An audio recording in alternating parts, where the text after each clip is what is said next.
Dear friends, wonderful to see you all here.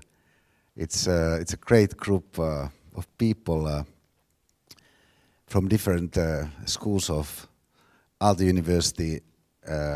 Please feel welcome. Also, those that are from outside the university. It's a great privilege to have you here. It's obviously, in terms of being a course of a university, somewhat unusual. So the fact that you have chosen to come here already indicates that you are ready to dive into something that to some extent can't really be described in advance and known what it's going to deliver. That being the overall idea of all my teaching, that it should provide a platform for something to happen for the participant subjectively. So as opposed to providing a forum for some objectively definable, in advance identified content to be delivered and sort of downloaded.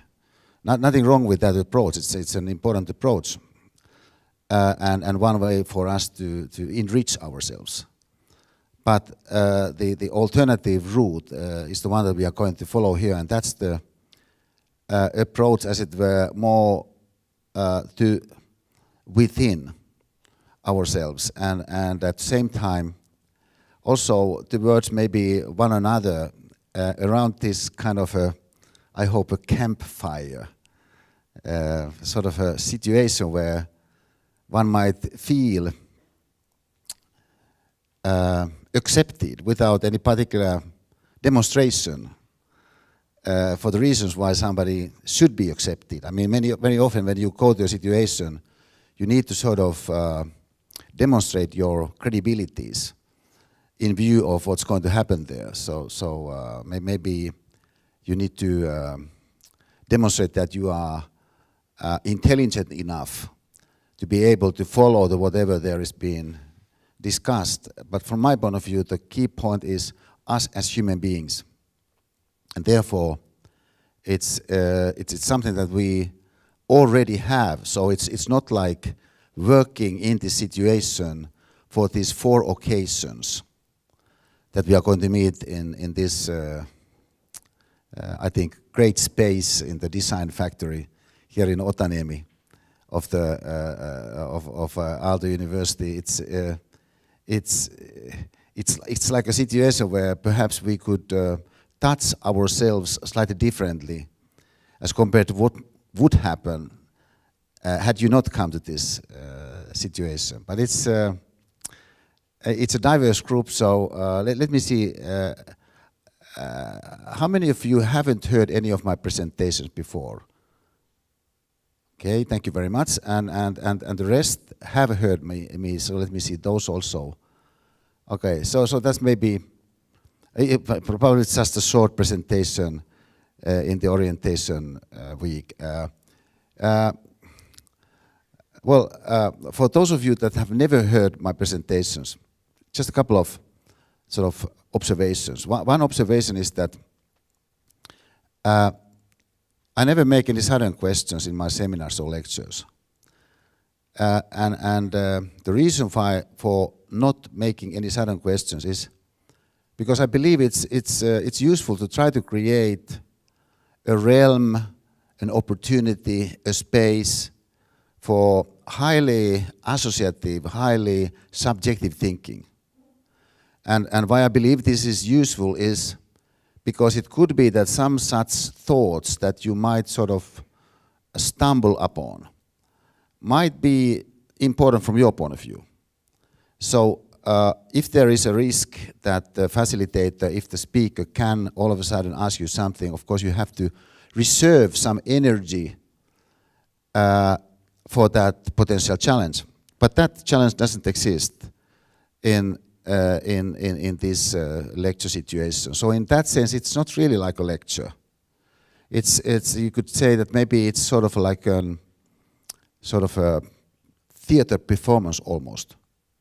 But it's not a theater performance in the sense that there would be a script, that there would be, as it were, a storyline. It's not that there would be already known some punchline that I would try to work my way towards, but rather my aim is that we would be able to create here together a particular kind of, you could say, maybe energy, maybe sort of a space. But given the fact that we are surrounded by people we don't really know, you could say, would it be a good idea maybe to come to know those people to some extent? I mean, it's amazing how sensitive a human being is to other people in physical terms. If you look at sports, what you see in sports is people that know each other extremely well.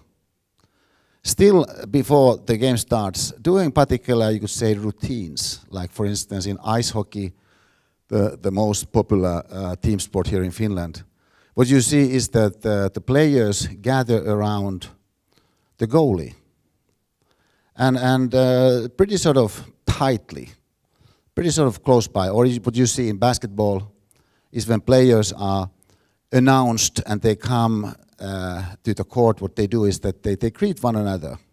You know, maybe doing a give me five. Maybe they jump in the air and sort of collide with their chests in the air. I'm not recommending this very widely.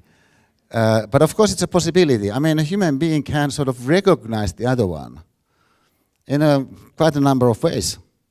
So with this in mind, let me suggest that we would take here a couple of minutes and everybody would stand up and sort of generate what I would perhaps call tender and dynamic moments of meeting, including maybe hugs, maybe even power hugs, maybe just sort of shaking hands, maybe doing a give me five, you know, some form of greeting the other one, maybe saying something about you. So a few minutes, so please stand up and generate tender and dynamic moments of meeting there. Beautiful, beautiful.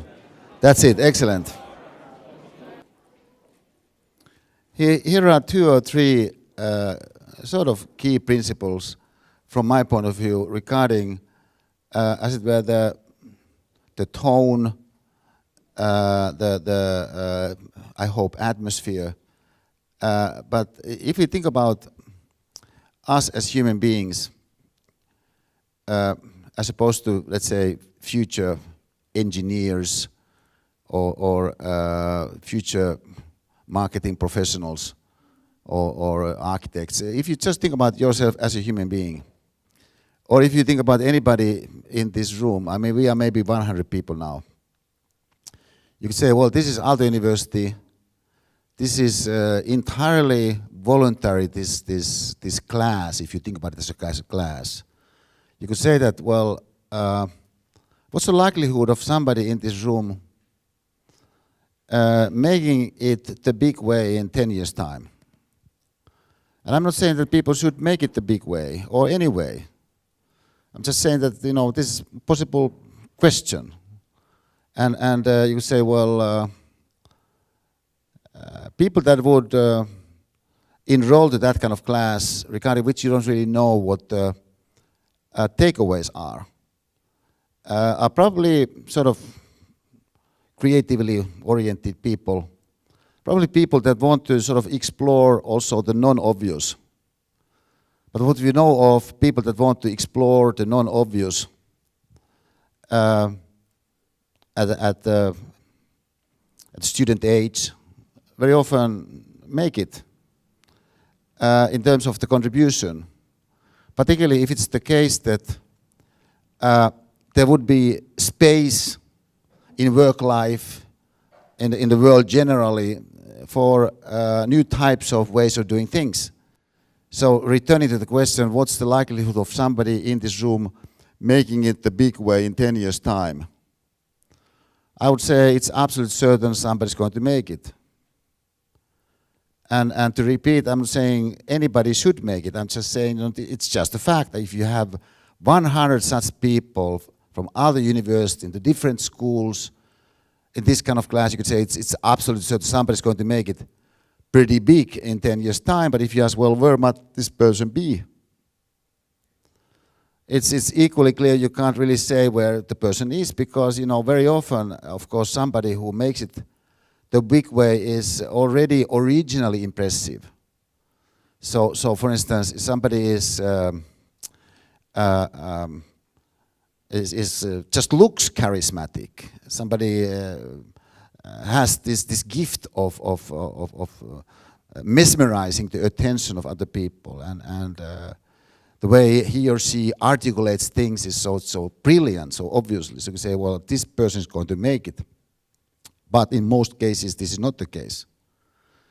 So you could say, looking to history, well, I'm myself 64, so here in Finland.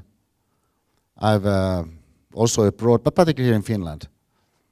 I've seen over the decades what kind of people can make a big contribution. It turns out that very often it's the initially shy type, the introverted person.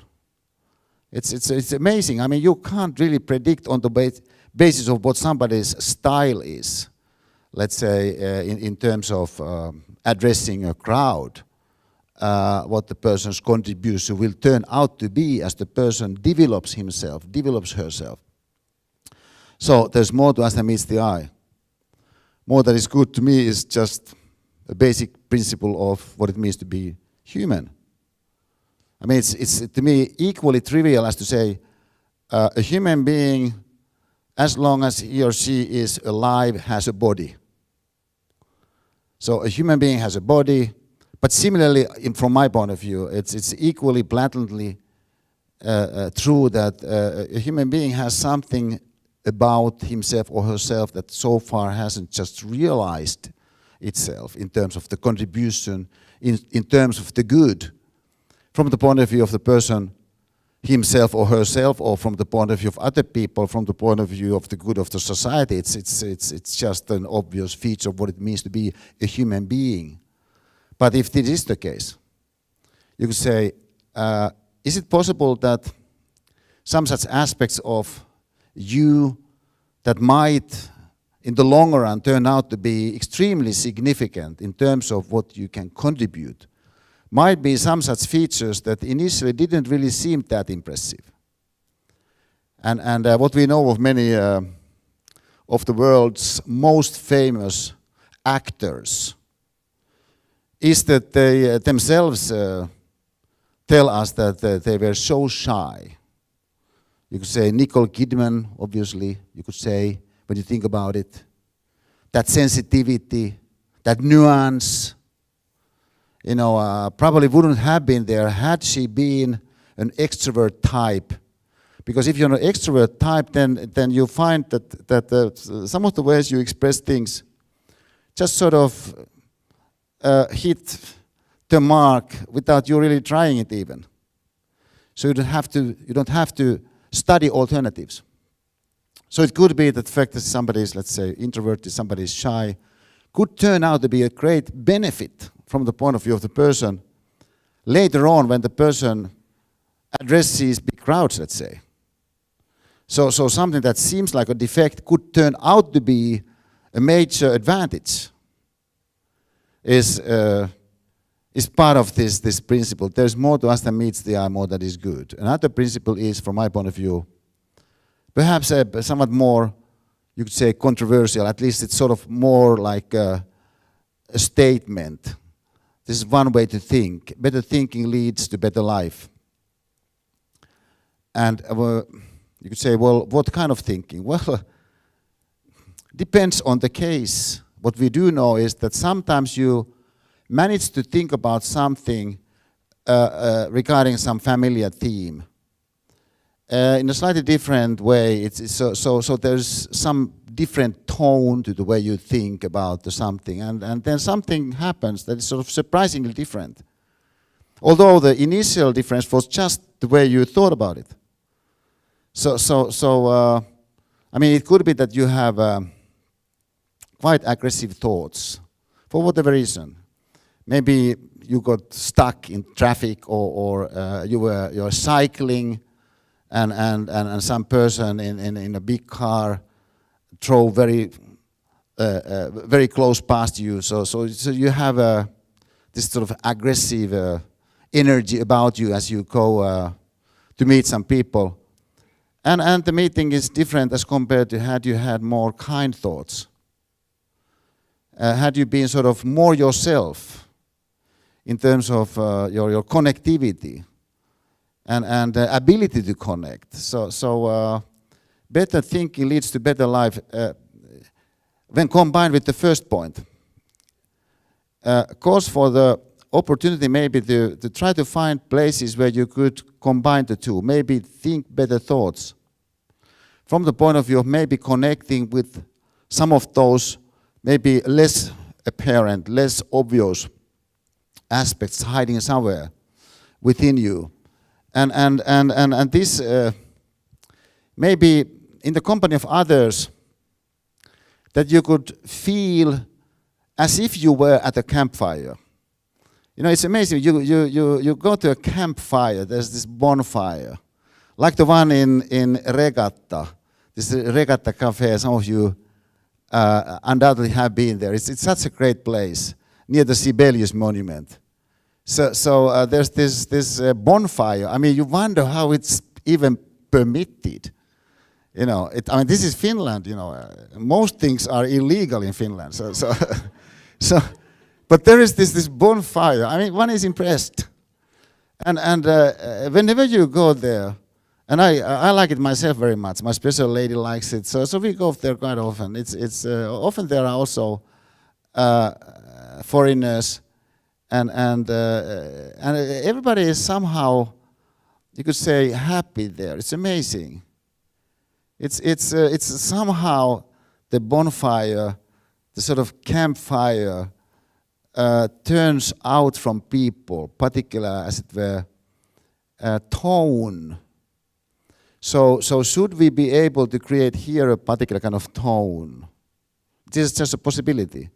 I mean, should we be able to create here a particular kind of sort of campfire atmosphere? Wouldn't it seem that, should it be the case that you are thinking about something that is significant to you? So something that is significant to you could perhaps fly a bit further because of the campfire. And this is the thought I have in mind. I've been doing this kind of lectures for quite some time in various forms. The most extended form of this kind of experience-based lecture or live philosophical lecture. These are not very good terms, but whatever it's called. I've been doing it in what I call the Paphos seminar on Cyprus since '95, 49 times 1 week, 49 times. Here at Aalto University, formerly known as, or part of it known as here in Otaniemi, Helsinki University of Technology.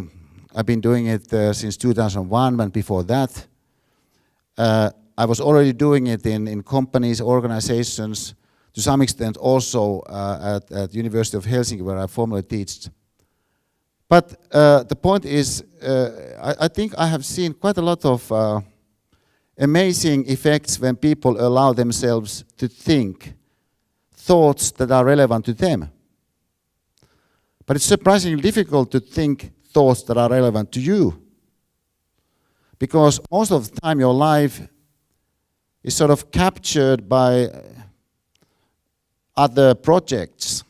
It could be that it's some task or task list, something you need to get done. So it's understandable that given that there are all kinds of things we need to get done, that your attention focuses upon the things that you need to get done.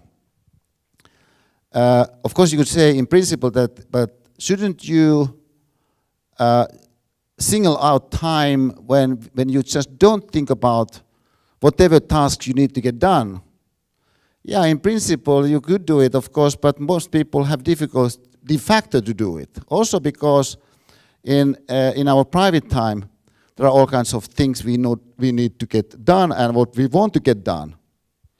And also there are all kinds of things that we sort of pick up as worthy our attention because they give kind of nice immediate feedback, like almost like buying and eating ice cream on a nice summer day. It's good to eat ice cream on a summer day, although 5 minutes after you have eaten it, it doesn't really feel that great. I mean, it has somehow vanished. So you could say that the various tasks that most of the time we face, the various goodies that capture our attention, it's understandable that much of our thinking goes to those particular themes, but surely there are other themes. I mean, like, in principle, of course, anybody could think about the significance of the life of your, let's say, grandmother.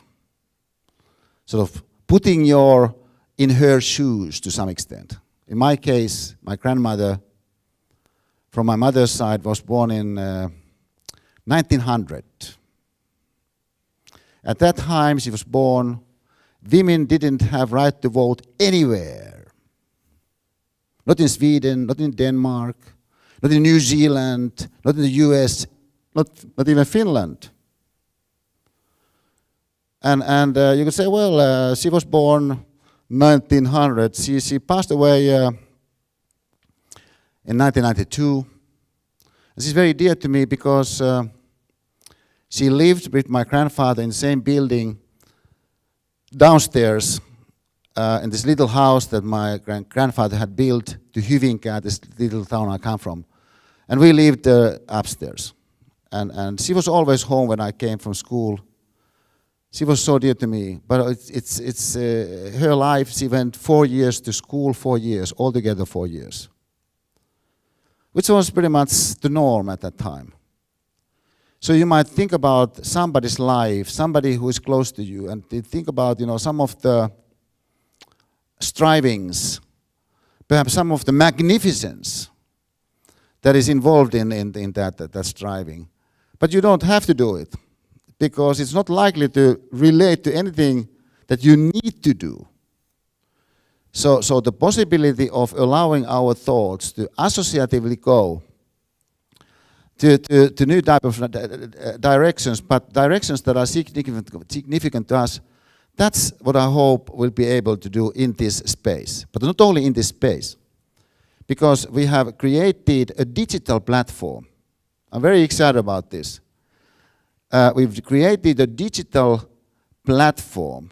It's an application that hopefully would extend whatever reflective processes, whatever sort of processes that you feel as significant, also in terms of connectivity to other people in our class. Through the digital platform outside the situation. We are going to come back to that later on. But for now, let me just do something that some of you might have seen if you participated this year in my orientation class. So I showed their video cut. So I'm going to show that video cut again, but I'm going to show it in slightly different way. So if you did see it during the orientation week, that's great. If you didn't see it, that's also great. It's going to be it's going to be a 2-minute video cut from the film Invictus, in which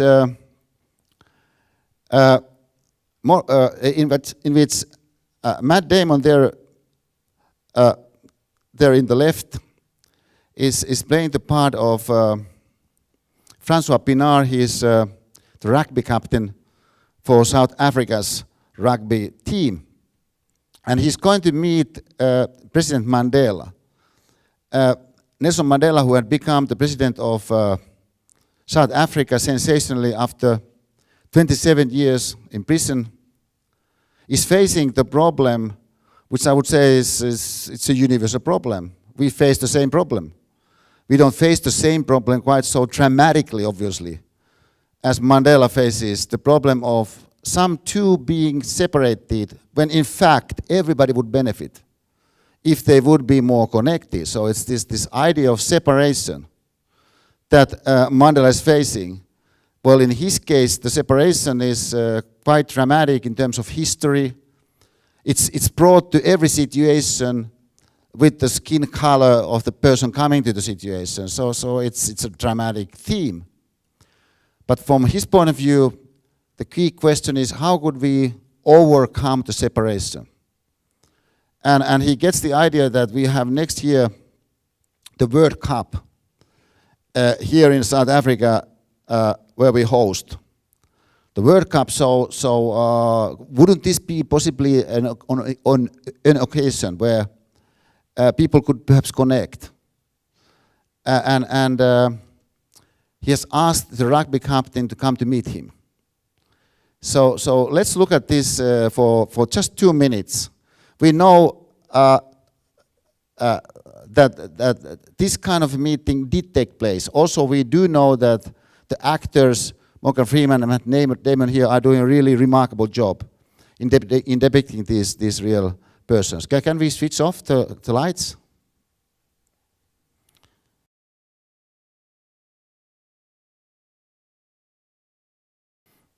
Okay, I'll stop there for a moment. I'll continue from there for about 1 minute in terms of the film a little bit later.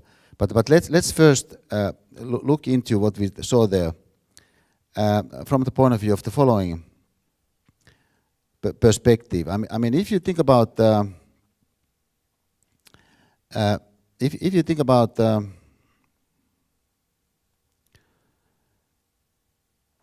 a title like Magnificent Life, you could say, well, that's sort of pretty big. But of course, anybody's life takes place in very, very small parts. When somebody comes into a room and you are already in the room. It's possible you know the name of somebody who comes into the room. So it's possible for you to say the name of somebody who comes in the room in a way that creates more value from the point of view of the person entering the room in terms of the experience he or she has. I mean, you can focus on the other. Even if you are a president, you could say behind your desk, you could say probably you are engaged in something important. But you can drop whatever you are doing and focus on the other. This is what he does. He drops whatever he was doing immediately as opposed to 10 seconds later. He approaches his guests, but not only does he approach, as it were, functionally, he does it in a particular kind of tone. So you could say before the basketball game, it's not uncertain with whom you are going to play, but you can approach those people with whom you are going to play more warmly or less warmly. The human being is not neutral to how another person approaches him or her. So the rugby captain, when entering, probably doesn't say to himself, that's impressive. The president dropped whatever he was doing immediately as I stepped in. Or probably he doesn't say to himself, he pronounced my name in a way that makes me feel valued.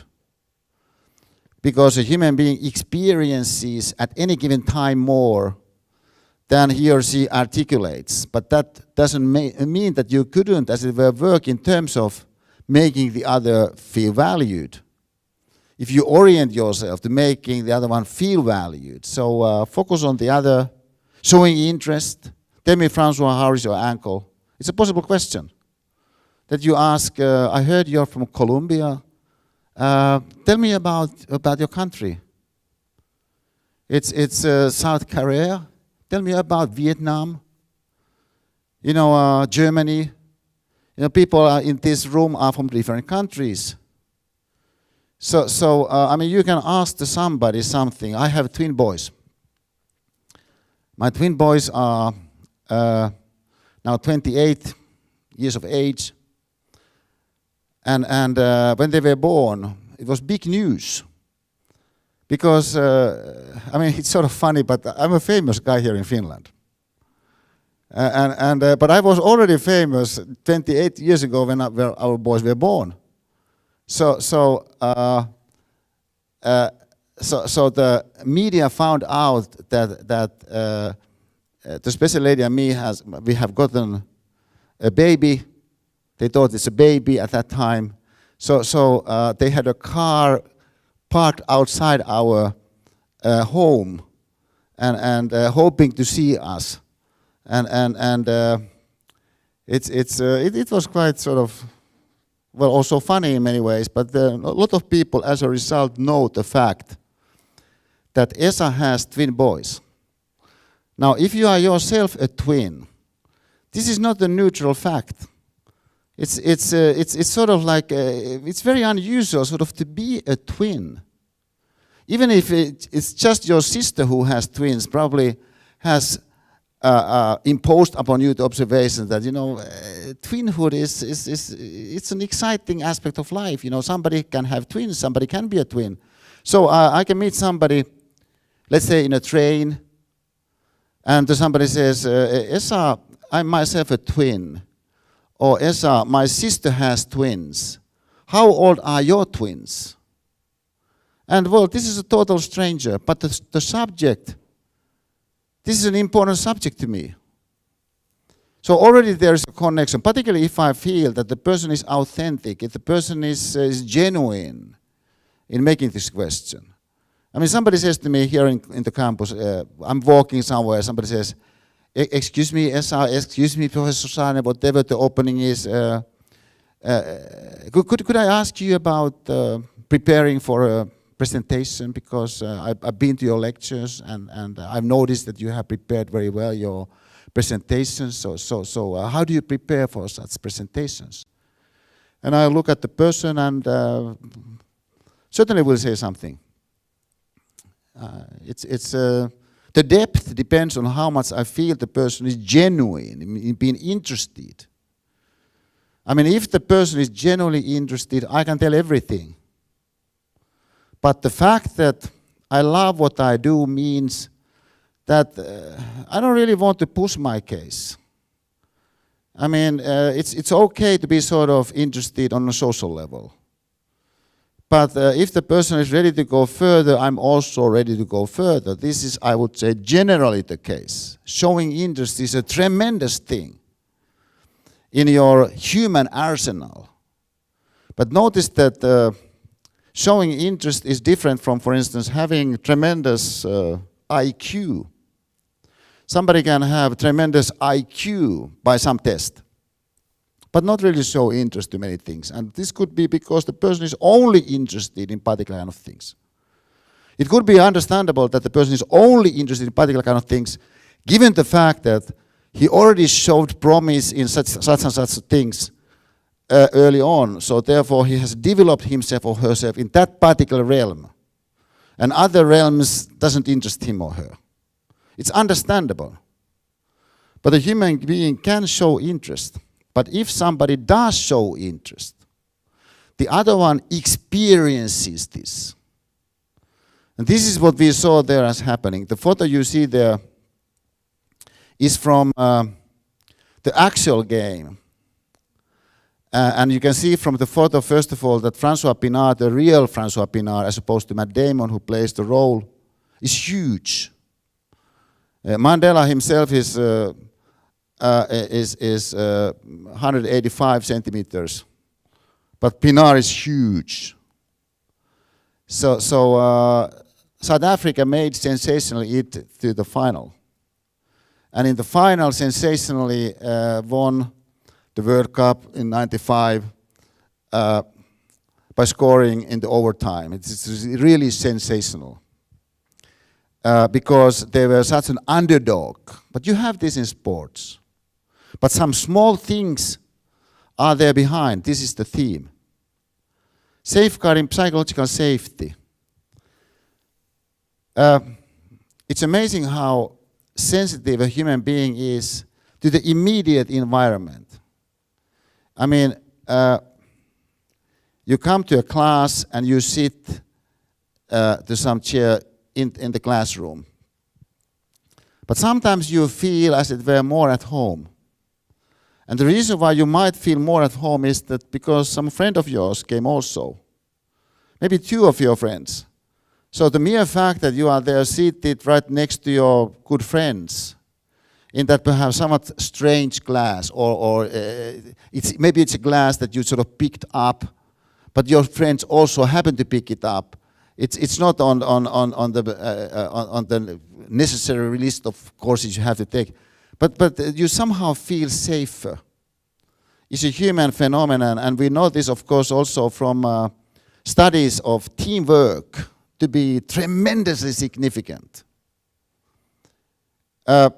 So safeguarding psychological safety, like for instance saying to your guest, please sit here. He points to the chair on the right. Please sit here. And he gives a reason why he's making this suggestion. Looking into the light hurts my eyes. He doesn't continue to point out that when I was on Robben Island, on the prison island, my eyes were permanently hurt of the forced labor I was forced to do. So, but he doesn't say that. He just sort of points out, please sit here, because looking into the eyes hurts my eyes. But for a person who doesn't really know where to sit, it's great to be told that, yes, you can sit here, please. So safeguarding psychological safety, making others feel at home. Personal commitment. I mean, about 5 seconds into the situation, Mandela has already signaled his commitment. I am so excited. He makes it certain that he's authentic throughout. So it's not like working through some facade. It's not like working through some role. It's also working in terms of safeguarding the atmosphere, sort of atmosphere leadership. Upscale registered thinking.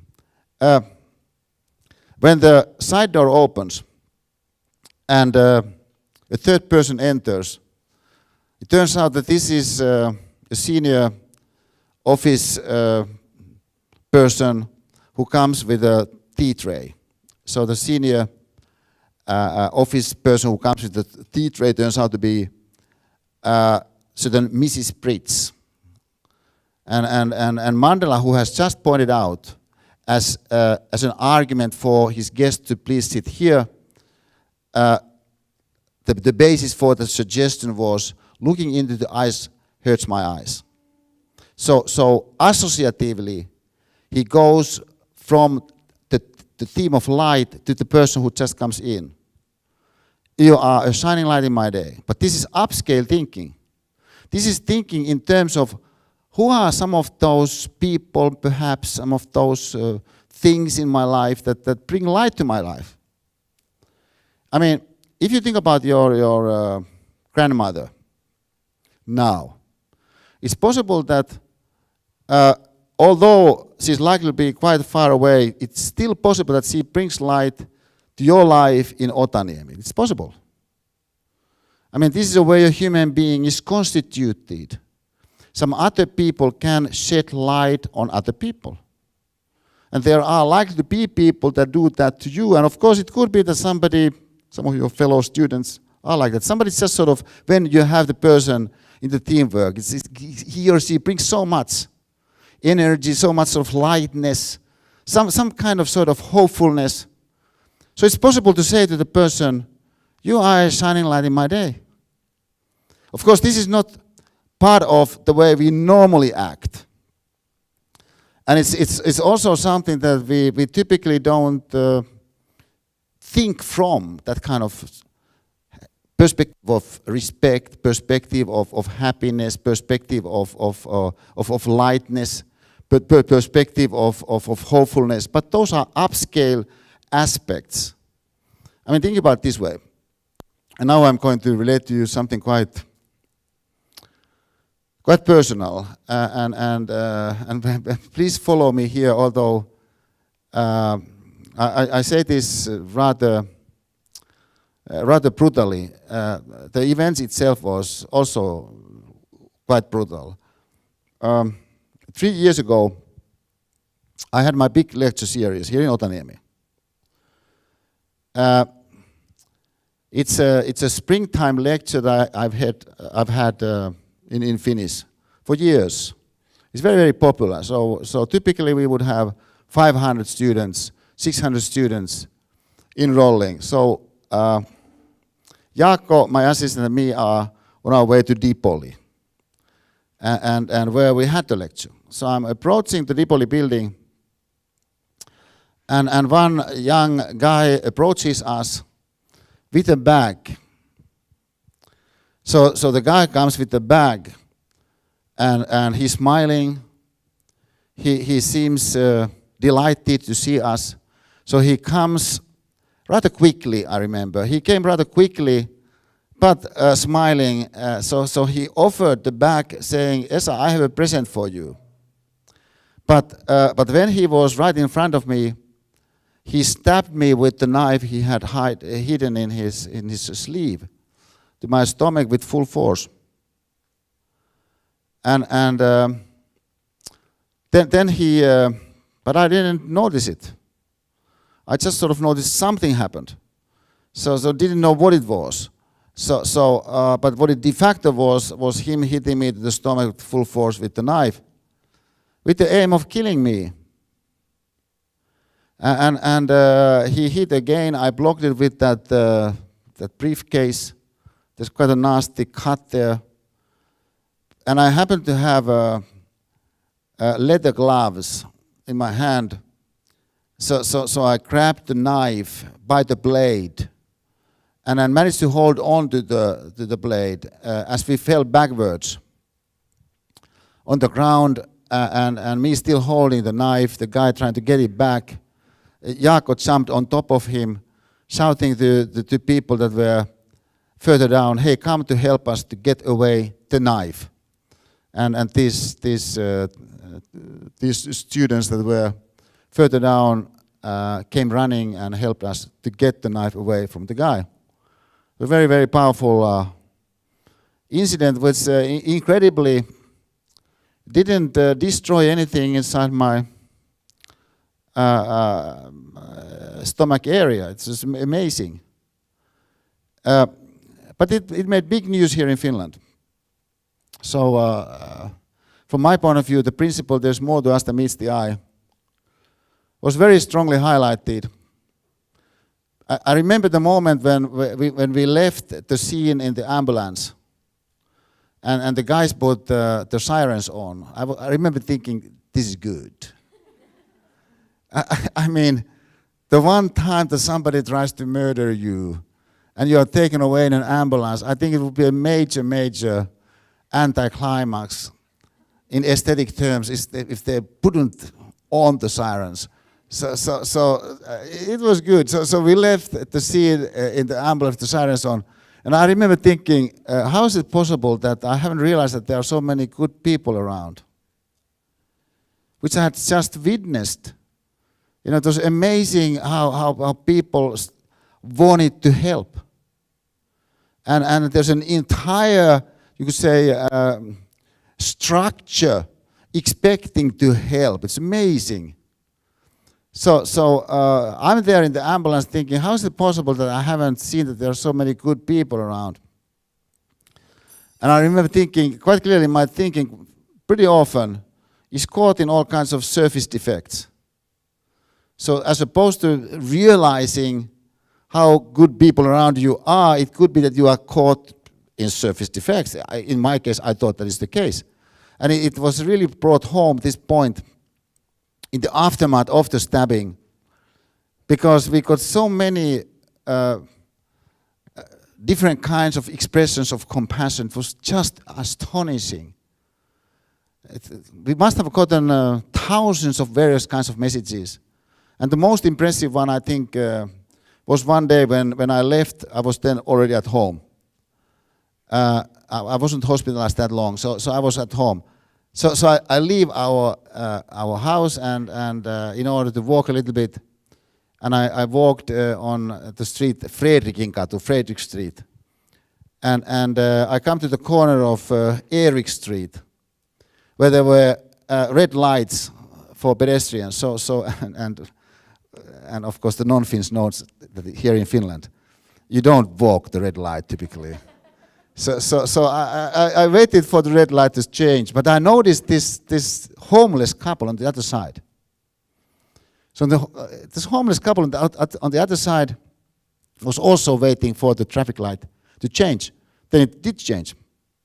And I moved forward, they moved forward, and we met in the middle of this street, Erik Street. And as this happened, this homeless lady stopped. And using the polite form, which it's very seldom used in Finnish language. You can use it, everybody recognizes it, but it's seldom used. I mean, Finland it's not a very sort of a formal culture anyway.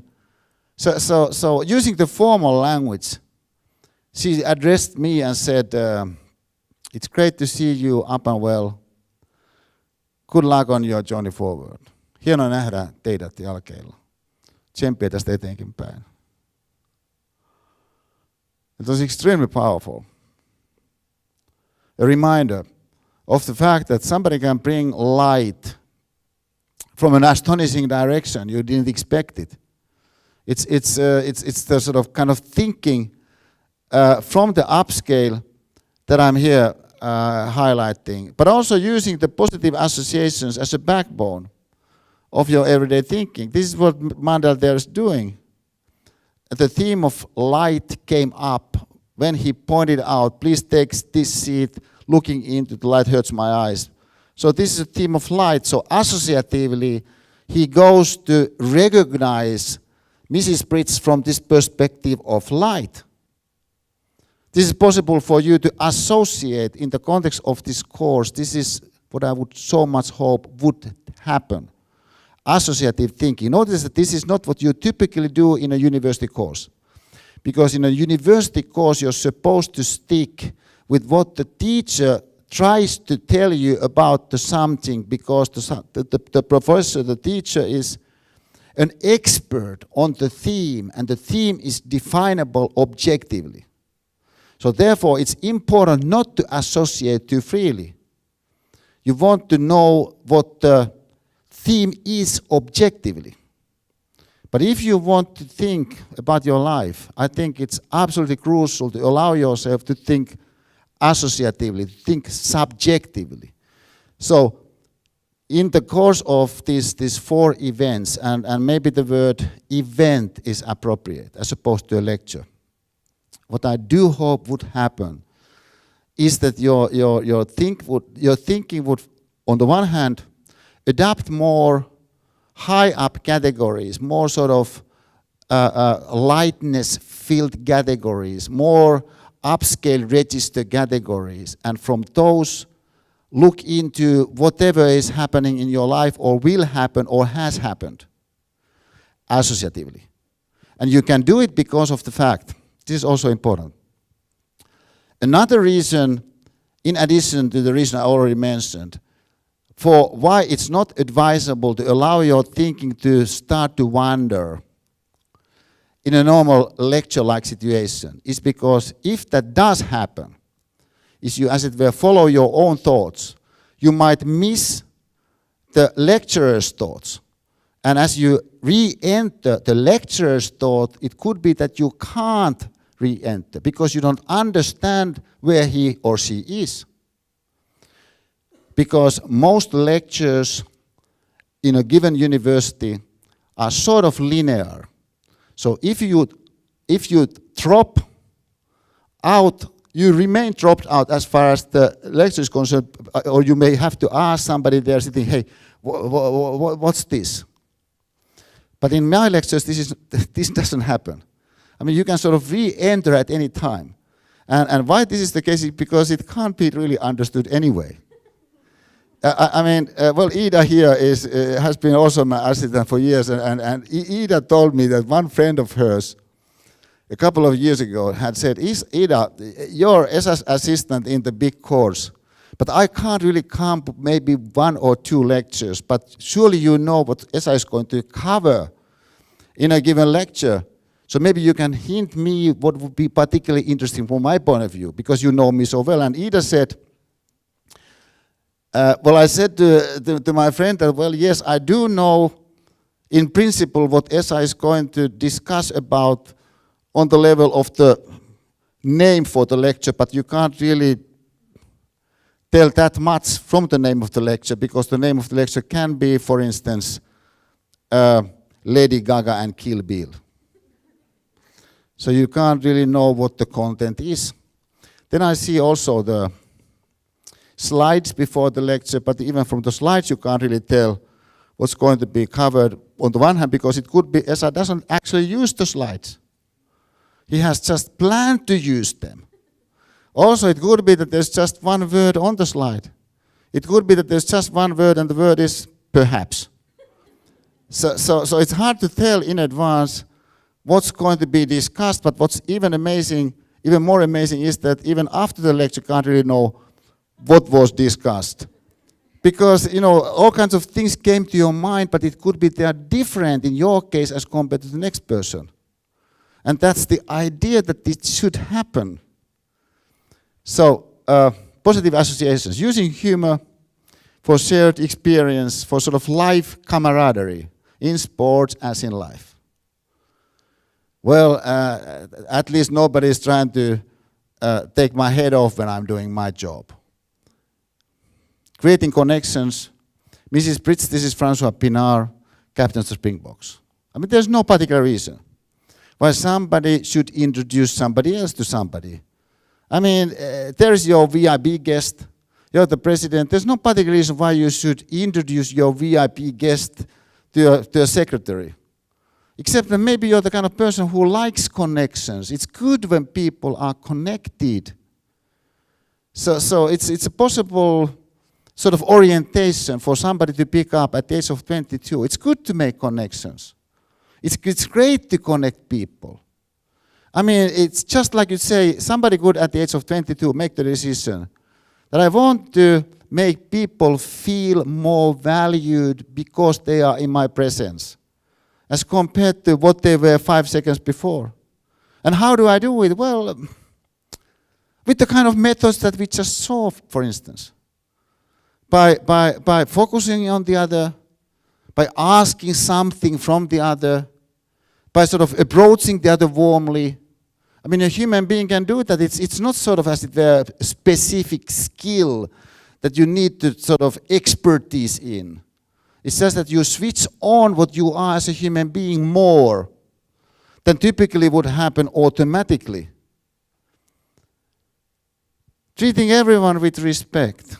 One of the, culturally speaking, I think key aspects of our culture here in Finland, in some sense, of course, it's a relatively young country.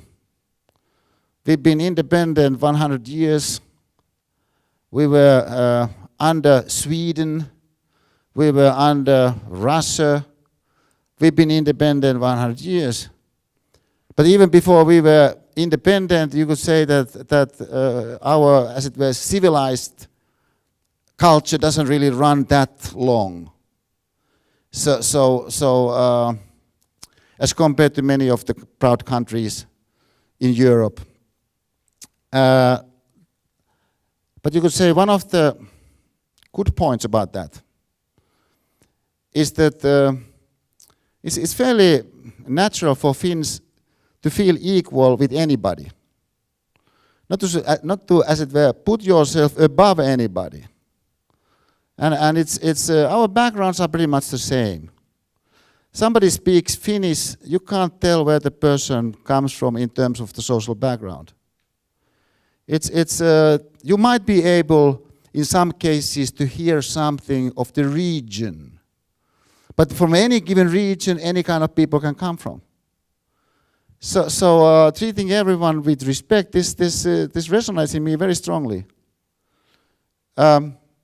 Closing a situation with respect. Thank you very much, Mrs. Pritz. any given situation consists of sub-situations. Now, from the point of view of the secretary, it's unclear exactly how far the president expects him to be there. So it's unclear where the sub-situation featuring her is supposed to take place. But she says, shall I pour, sir? Pointing to the tea. Shall I pour, sir? No. I prefer to do it myself. Thank you very much, Mrs. Britz. So it's this, thank you very much, Mrs. Britz, which indicates now it's closed. Taking the other seriously is highlighted there. He is taking her seriously. But not only her, he's also taking his VIP guest seriously. You have a very difficult job. Now, as he says, you have a very difficult job to his guest. The guest misunderstands him as referring to his job. He has a trading business, so the rugby captain is a little bit sort of confused. I have a trading business. But Mandela doesn't get caught in such a surface defect. He just sort of pretends he didn't hear it at all and repeats, Captain of the Springboks, a very difficult job. But even more importantly, it's taking the other seriously in the dimension of fundamentals. This is now extremely important. We know that there are people with different kinds of backgrounds in this room right now. This means that regarding any fundamental theme in life, people in this room have slightly different experiences, slightly different perspectives. People, for instance, care of their elders in different countries slightly differently. There could be customs in place. There could be all kinds of things that could shed light on the theme of how to be somebody's friend, how to be somebody's colleague, how to support somebody that the person next to you could shed light on from your point of view if you just asked. But in order for you to ask the kind of question that Mandela here asks from his guest, when he says, tell me, Francois, what is your philosophy on leadership? That means revisiting fundamentals. I just heard Risto Siilasmaa, the chairman of Nokia and the founder of F-Secure, one of our most prominent business leaders, to speak of the 20 leadership principles. He constantly revisits. He has had them for decades, and he constantly revisits those leadership principles. And you can bring them to a written form. But even if you bring something to a written form, that doesn't mean that you have internalized them from the point of view of the new situation, but you can revisit the fundamentals. I know so many people here in Finland, also outside of Finland, but primarily here in Finland, that I'm impressed by the fact that although they have achieved so much, have contributed so vastly, they want to visit the fundamentals. But this is possible for anybody, to visit the fundamentals. Well, in the case of this video cut, the visiting of the fundamentals takes place through the sentence, tell me, Francois, and delivering the line seriously, tell me, Francois, what is your philosophy on leadership? And the rugby captain answers, by example, sir. I've always thought to lead by example. That is right. That is exactly right. So he reaffirms the importance of the principle of leading by example. But then he pushes on and says, how can you make people be more than they believe they can be? That is very difficult, I find. But it's a possibility. How to be more than we believe we can be? It's sort of this theme of transcendental hope, as it's sometimes called. You have in different human traditions, different cultural traditions, different spiritual traditions, this theme in various forms. The theme is the same. The theme is the invisible next level. as a human possibility.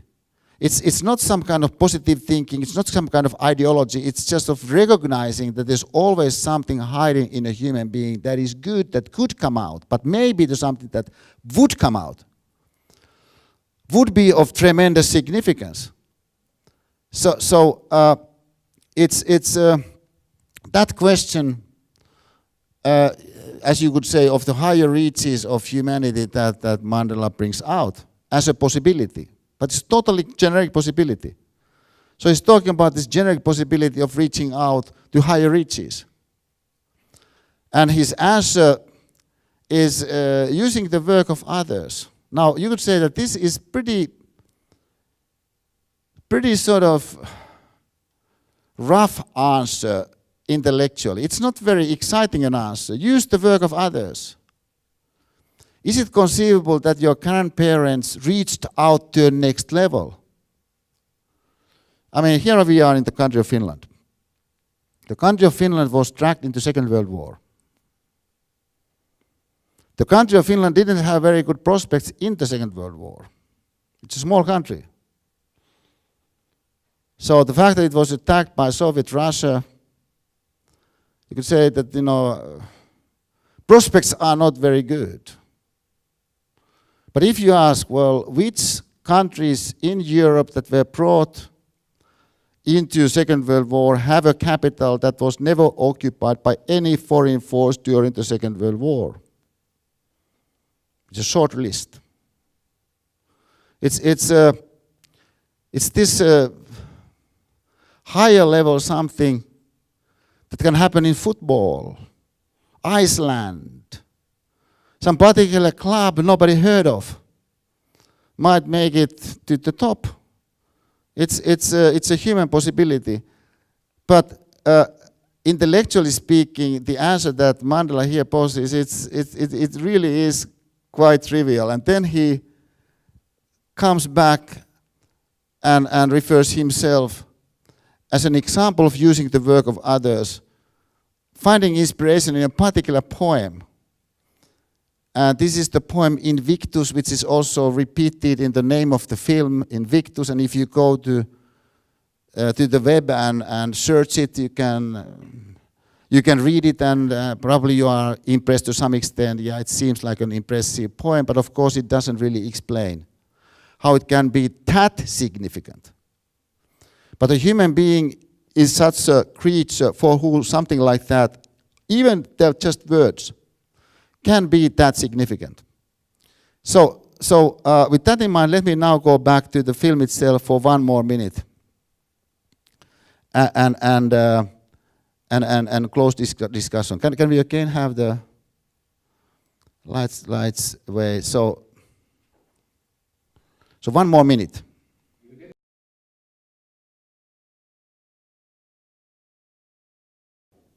Okay, I'll stop it there. Now, if you think about this little analysis of ours,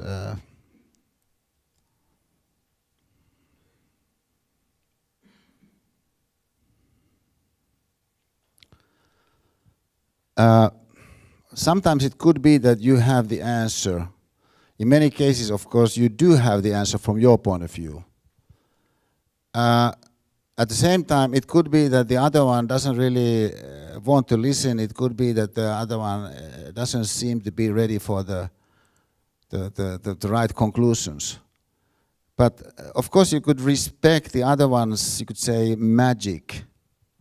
The fact that internal processes can take place. The person can turn something in his or her mind and maybe come to an astonishing conclusion, with the result that something truly great happens because the person has himself or herself come to the conclusion. Now, what I know for sure, during my lecture series here in Otaniemi, I know this for sure, is that mothers get text messages. Some mothers are called, Well, I mean, it could be that I have 600 students there in the lecture. So it's possible that not that many mothers do get a text message or do get a call, but some do. Now, if you think about all the courses in all the universities, how often does that happen? Of course, you could say, well, it doesn't really have to happen. It's not part of the curriculum of universities that students should become more understanding, more appreciative regarding their mothers. Although it's a fact of life that everybody has just one mother. And it could be that from your point of view, your mother did this or that, not in the best possible way. It could be that she has defects. Of course, it could be that if you think about it a bit more carefully, you come to the conclusion that quite a few of the defects are actually surface defects, not really defects. And it could be that there are kind of understandable aspects there, but the fact is just one person is your mother. So you could say, wouldn't it seem rather natural that somebody who is studying, let's say, far away, occasionally somehow remembers the mother? So although it's not part of the curriculum, it could be part of the way somebody is. Now it's that dimension that I hope would become activated in the course of what happens in this so-called stage here in Design Factory here in Aalto, but also outside what happens on the digital platform that I'm going to describe later on. But for now, let me stop here. Thank you very much for your attention so far. Before we have a break, let me suggest something.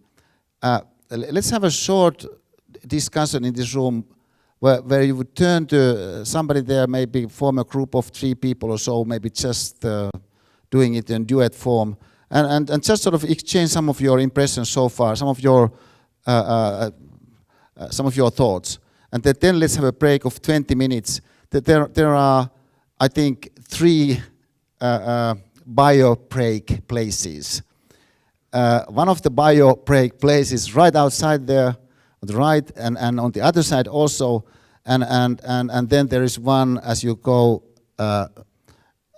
through the corridor and behind the kitchen on the right. But let's have a first, let's say 4 minutes, 30 seconds little discussion, and then let's have a 20-minute break. But please turn to some of the people there and exchange some of your impressions. Well, okay, dear friends, let's continue. I'll continue for about an hour, and then after that 1 hour, let's have a very, very short break, and after that let's go into the digital platform that we've developed to support this course. Sort of bureaucratically speaking, I mean, this is Aalto University course for which one can get credit points. Now, and I take very seriously also my role as a university teacher. At the same time as I take very seriously my role as a university teacher, I typically don't want to push to the surface, for instance, readings or tasks. There are quite important reasons for this this choice. Now, this particular assignments, if we use that term, that are needed in order for you to get the 2 credit points, I think are extremely useful per se. Now,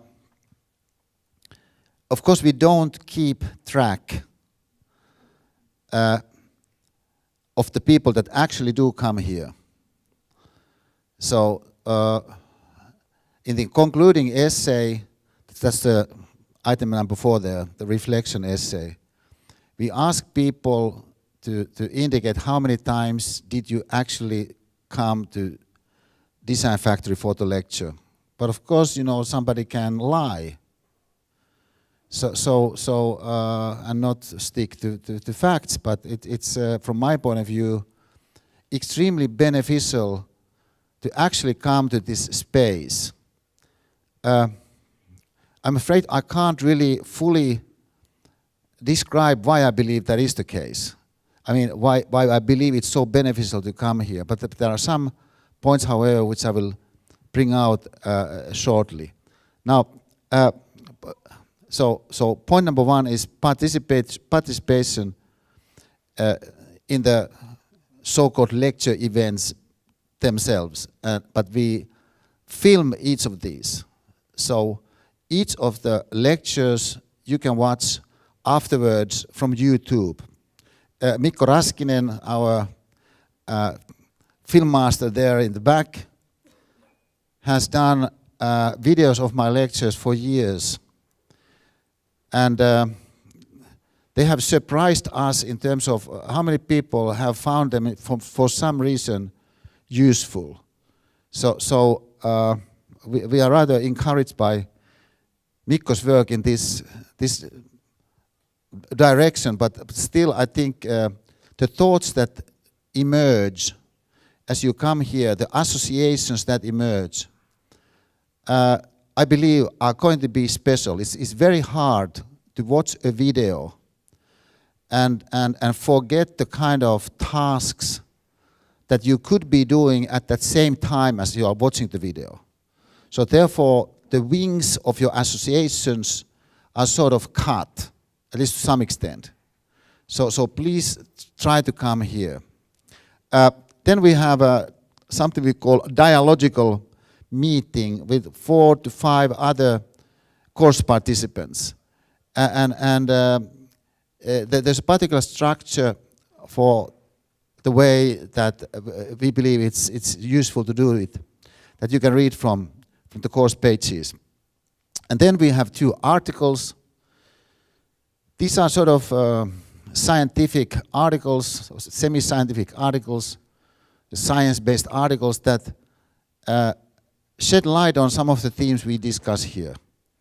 And we'd like you to write about those articles in the course of this course. And I believe that you reading them in this context opens them differently as compared to if you would meet them outside this context. And then a reflection essay. The reflection essay means you writing about your life. So it's supposed to be highly personal. But it's supposed to be highly personal in a way that takes advantage of the situation in which we find ourselves here. So picking up from some of the examples, perhaps using some of the concepts, and you can assign the role of a concept to a phrase like surface defect from the first set. Surface defect.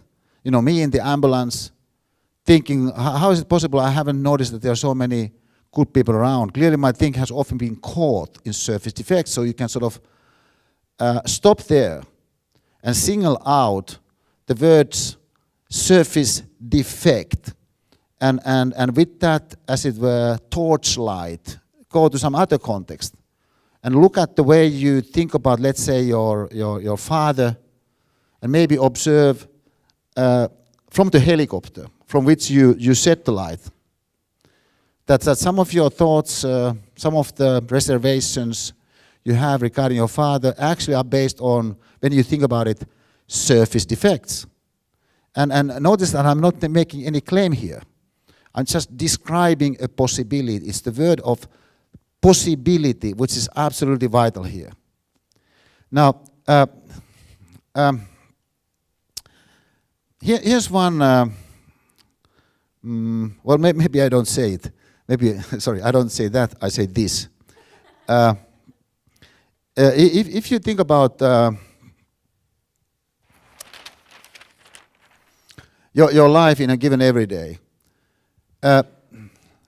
it's sort of fairly obvious that when it comes to you as a human being, only some of the capabilities you have as a human being are actually realized in this particular everyday that takes place. So for instance, as a human being, you have the possibility of looking into somebody, let's say the eyes of the somebody, and through your eyes express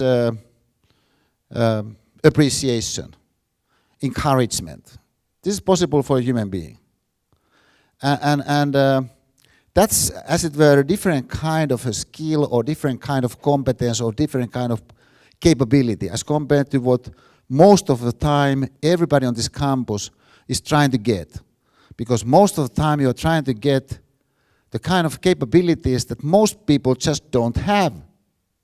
And it's fine because such capabilities are needed in work life, are needed in society. But of course you already have capabilities.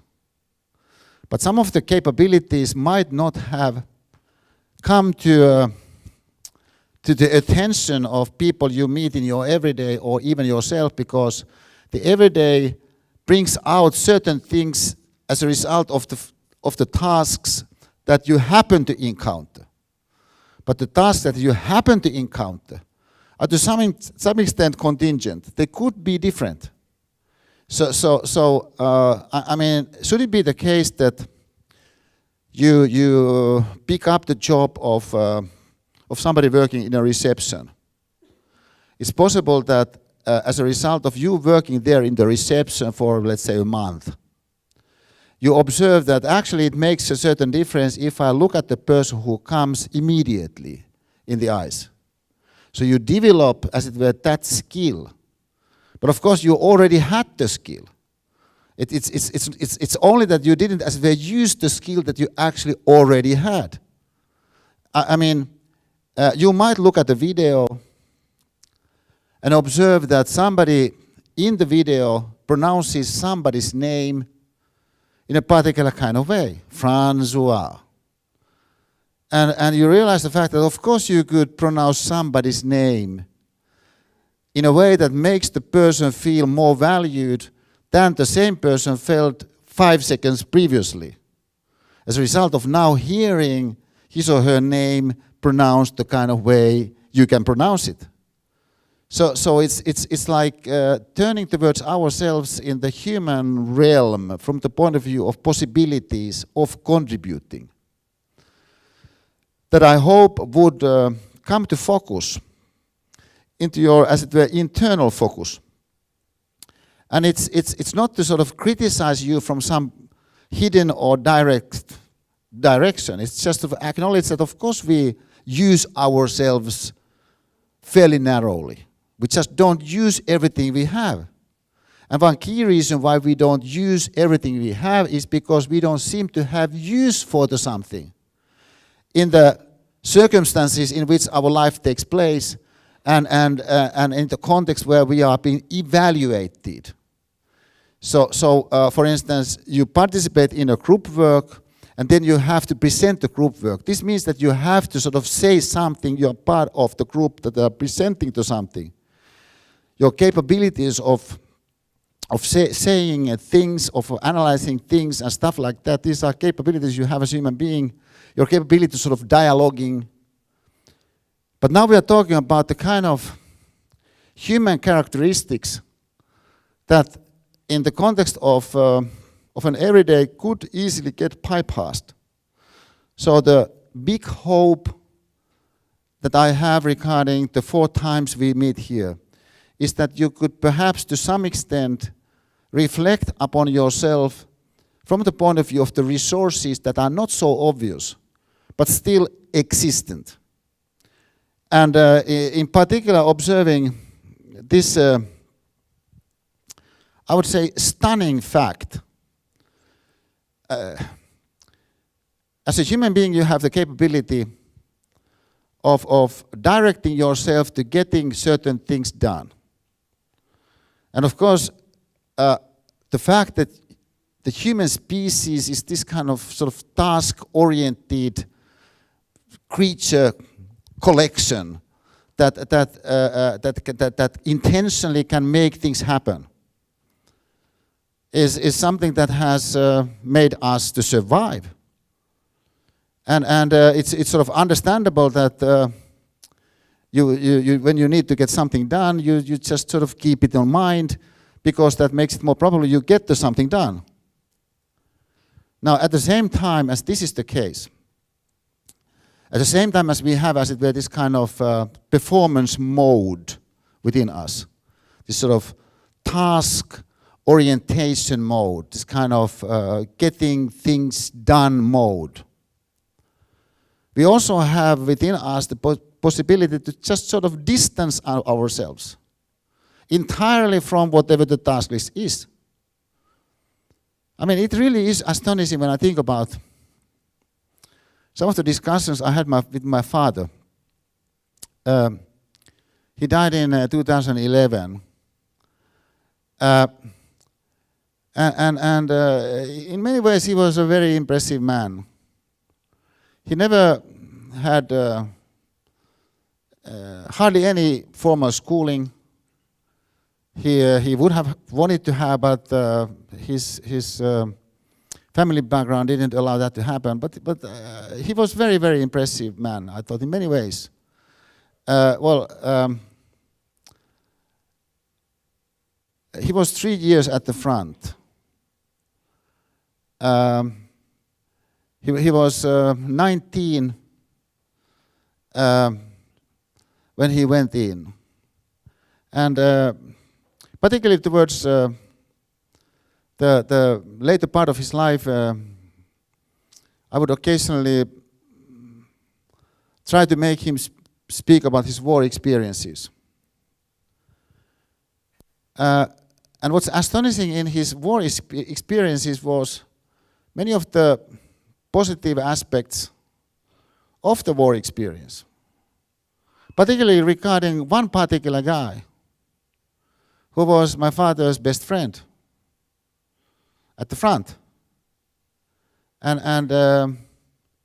for instance, they would have an agreement regarding a camera, what would happen to the camera if either one would die.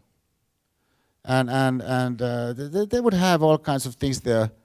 You can sort of, from outside, from the distance, understand, that kind of thing can bring to a human being something beautiful, some warmth, even if you are in the midst of a war. It's possible for a human being, as it were, to distance himself or herself from whatever is happening. And perhaps through humor, perhaps through just sort of thinking the bigger picture. I mean, let me say it this way. As I said, and it is kind of funny, but as I said, I'm famous here in Finland. Okay, so I was in Oulu. This is not a part of Finland. So I was in Oulu, and in these same clothes. One morning in the hotel, and after breakfast, I was just about to leave when one lady who was picking up the dishes there and cleaning up looked at me and said, "You look familiar. Do we know from somewhere?" And I said, "Yeah, maybe." You know, I mean, for one thing, I have had a life before the special lady, you know, there is pre-Pipsa era. Also, okay, so she said, "Do we know from somewhere? You look familiar." And I said, "Yeah, well, I don't know, maybe." And what's your name? I said, "I'm Esa." Well, I was speaking in Finnish, obviously, so I said, as we often say, "I'm Saarinen's Esa, Saarisen Esa," using the genitive form. So it doesn't sound so as they're formal. So I said, "I'm Saarisen Esa."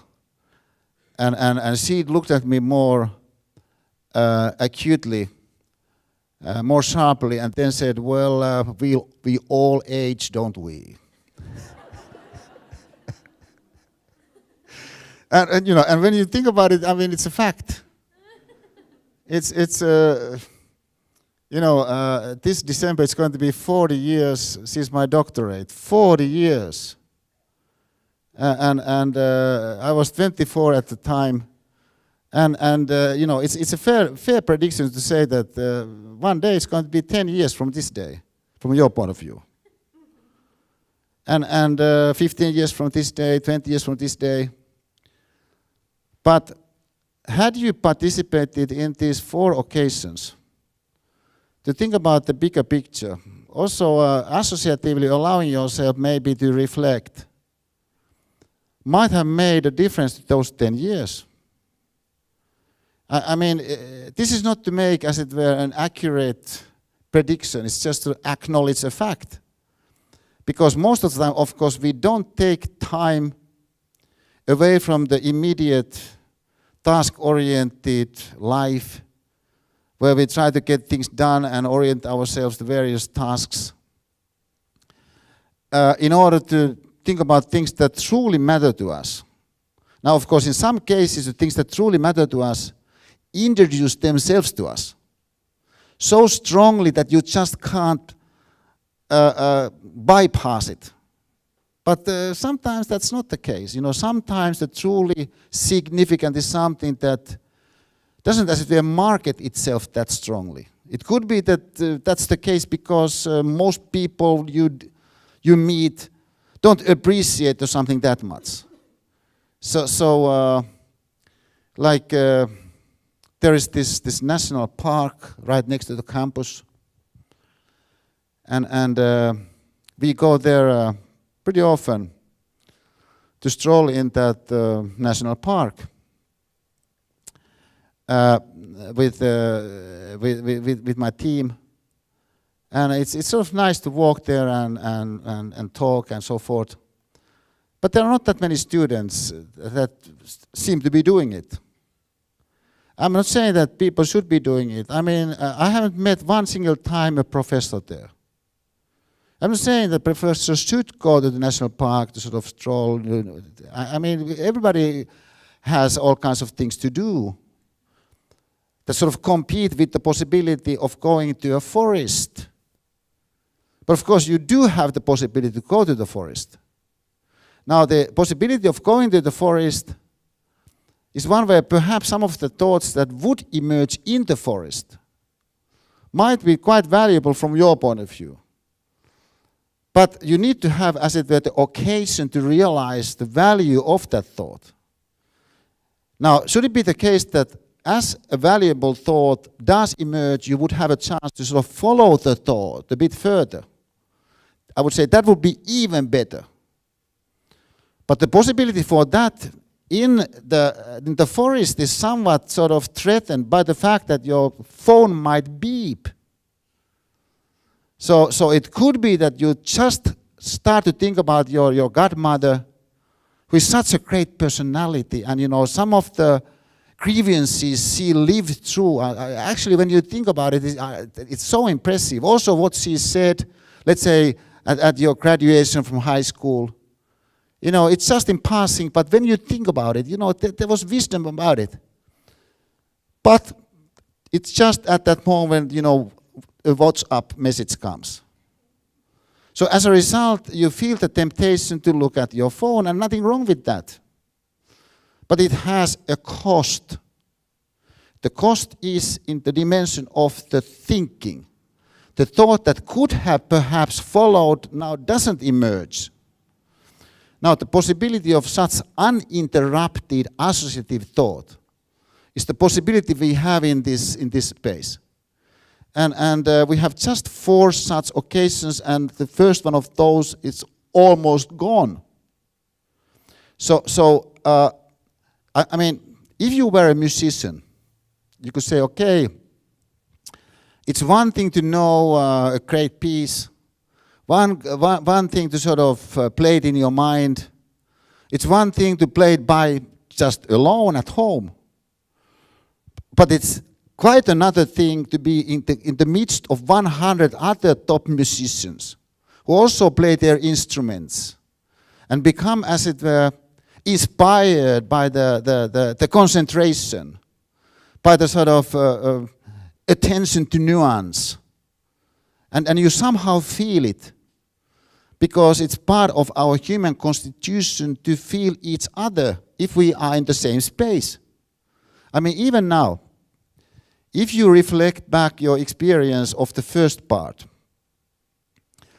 my guess is that your experience of yourself right now as one of the persons in the room is somewhat different from what you had in the first part.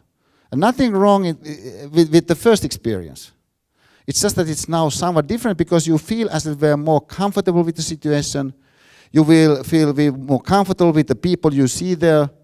Also with people you don't even see because they're behind you. Because this is the way we are constituted. We are sensitive to one another. Now, let's assume that we would have here people that you could trust. Of course, you say, how could it be, intellectually speaking, how could it be that I could trust people that I have just met a couple of hours ago? I mean, they come from all over. How could it be that I can trust them? Well, let's just assume you could trust them. That maybe it's the case that for some reason, to this particular class, only such people came that are trustworthy and want to be trustworthy. Some people are like that. In fact, most people are like that. So in fact, you would just be ruling out those exceptional people that for some reason don't want to be trustworthy and want to sort of look for chances to benefit from the other or sort of stab somebody from behind. But that's an exception de facto. So let's assume that you would find yourself in the midst of a group of, let's say, 100 people, and you would feel that actually these are people you can trust. Wouldn't that also then mean that it's easier for you to sort of reflect to wherever you might want to reflect? Even not only to reflect in your mind, but maybe sort of share with somebody some of your reflections. Maybe after the so-called lecture, you know, maybe you walk the bus stop and you talk with somebody something as you walk to the bus stop. I mean, why not?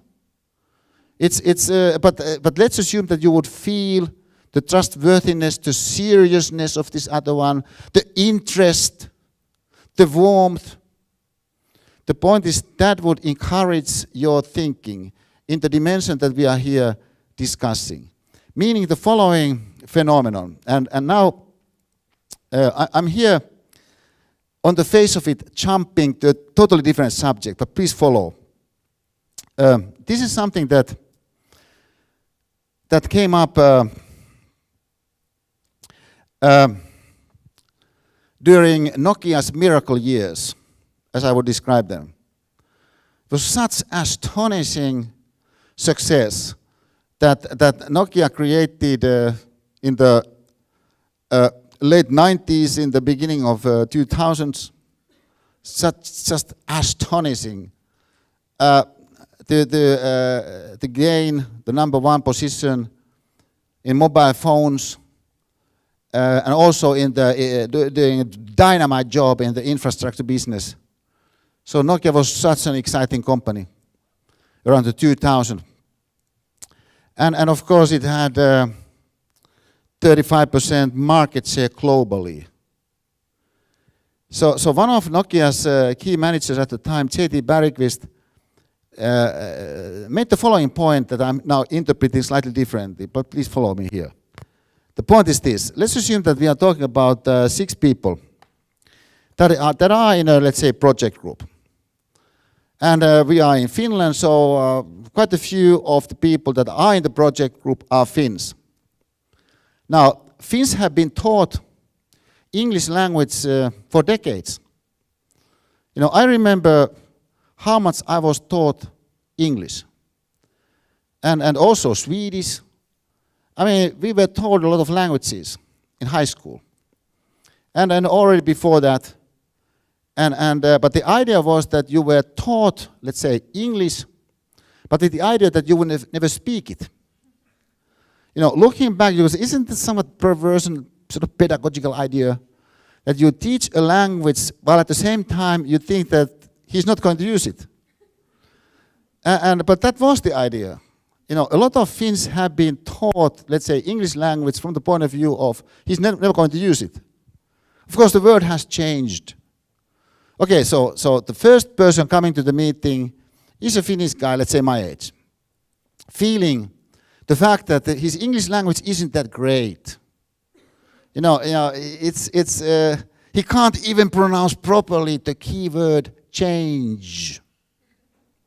The reason why he can't even pronounce the keyword change is because in order to pronounce it properly, you need to push your lips sort of outside at the ending.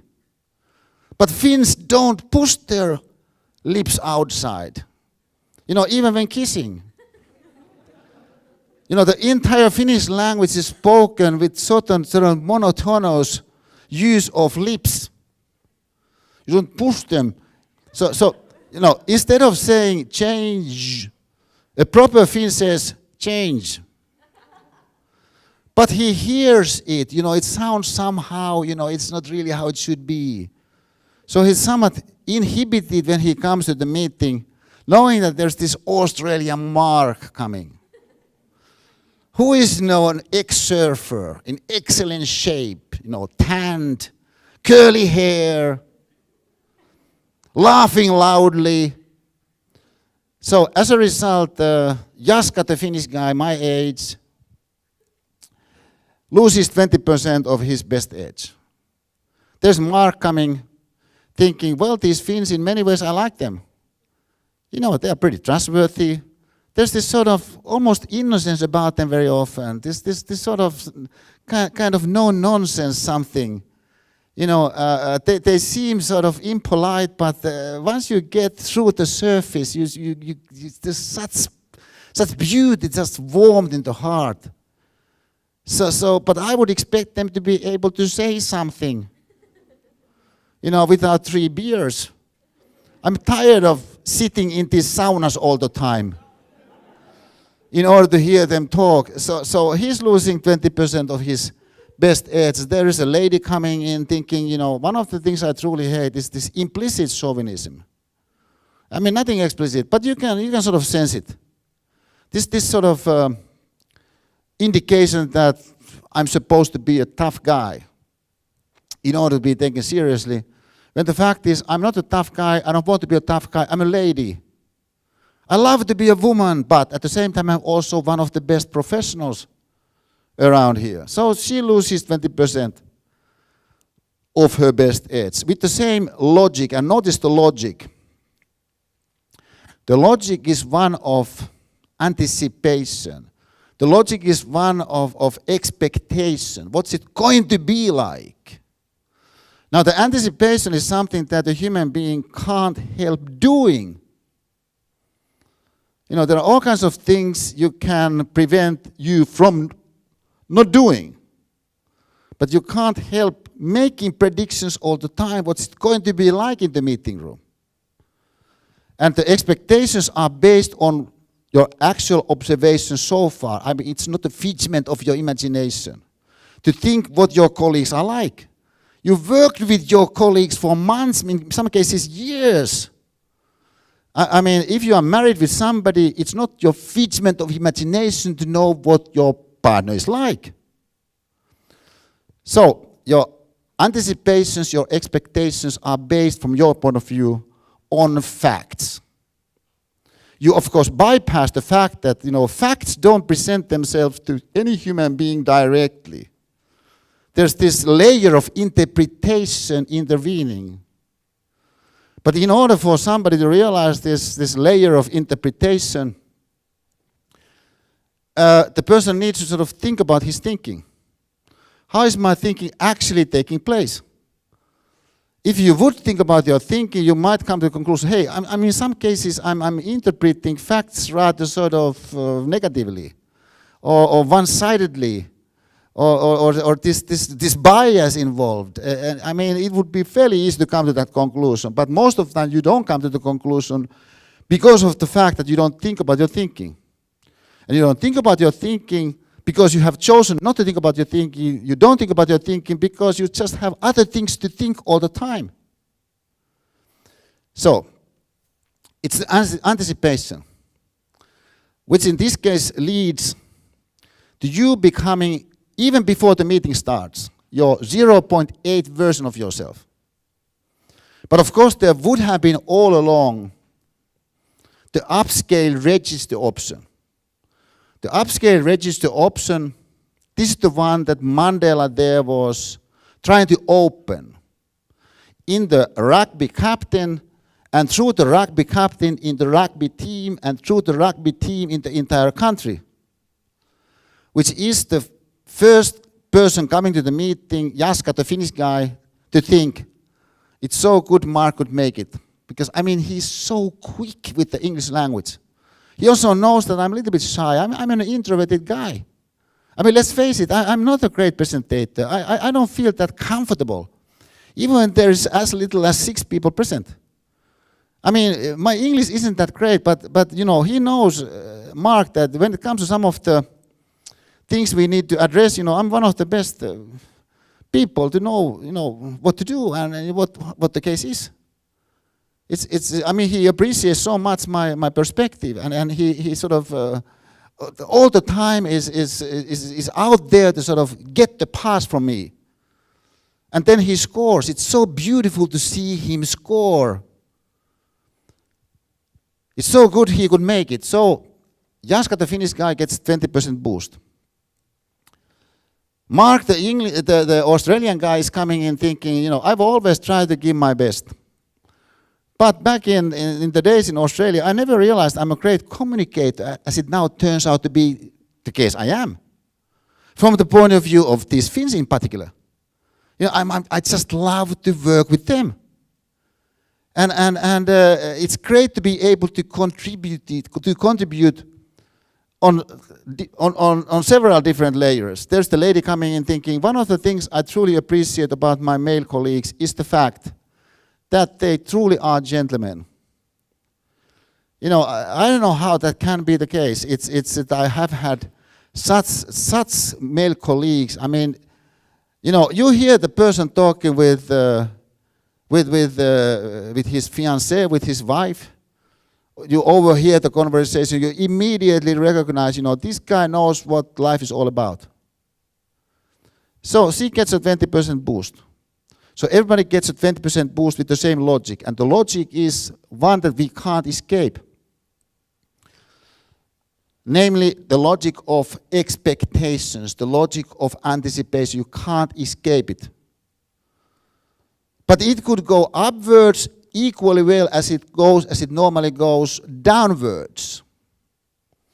Now let's assume that we ask, well, we have basically 3 options here, sort of categorically speaking, or just simplifying the case. The people in the meeting room as 0.8 versions of themselves, the people in the meeting room as 1.0 versions of themselves, or people in the meeting room as 1.2 versions of themselves. They interact in the meeting room. That's the idea of the meeting. How could we represent the effects of interaction? Well, you could say, well, isn't one of the ideas, at least in corporate contexts, of interaction to multiply something? Let's say the meeting is supposed to multiply something. So we come to some decisions in order for something to multiply. So let's just sort of represent the effects of interaction through multiplication. So we get 3 different numbers. In the first case, you get 1 as a reference number. In the second case, you get 0.26. But the 0.26 might be enough in the marketplace. Because it could be that the competitors' case, you have 0.7, you have 0.5, and so forth, kind of situations. Or it could be that to start with, your market position is so strong that even if you are 0.8, you can still be tremendously profitable. So the fact that you are 0.8 is just something you experience. You know from within that you are somehow losing something. But you can't really put your finger on to something that you lose. Also, it seems that everybody else is sort of at ease with the situation. Everybody is sort of complaining a little bit, but what can you do? This is what work life has become. So the fact that you experience yourself as 0.8 in most cases doesn't mean that you would actively seek a way out. You just accept the fact that this is what it means to be when you are a student. You don't really feel that alive. You might have there, let's say, some sports club. And when you are in the sports club, let's say it's some dancing group, maybe it's a theater group, whatever it is, where you really feel alive. But then you say to yourself, well, that's the special context. In most other contexts, it's just a fact of life that a person can't really be himself or herself to the full. But then there's the third option. And the third option is this X factor option. And it's just somehow life feels more. It's not that you would in some ways demand from yourself more, it's just that you somehow produce more. You're just somehow more significant to others at the same time as others are more significant to you. It's amazing.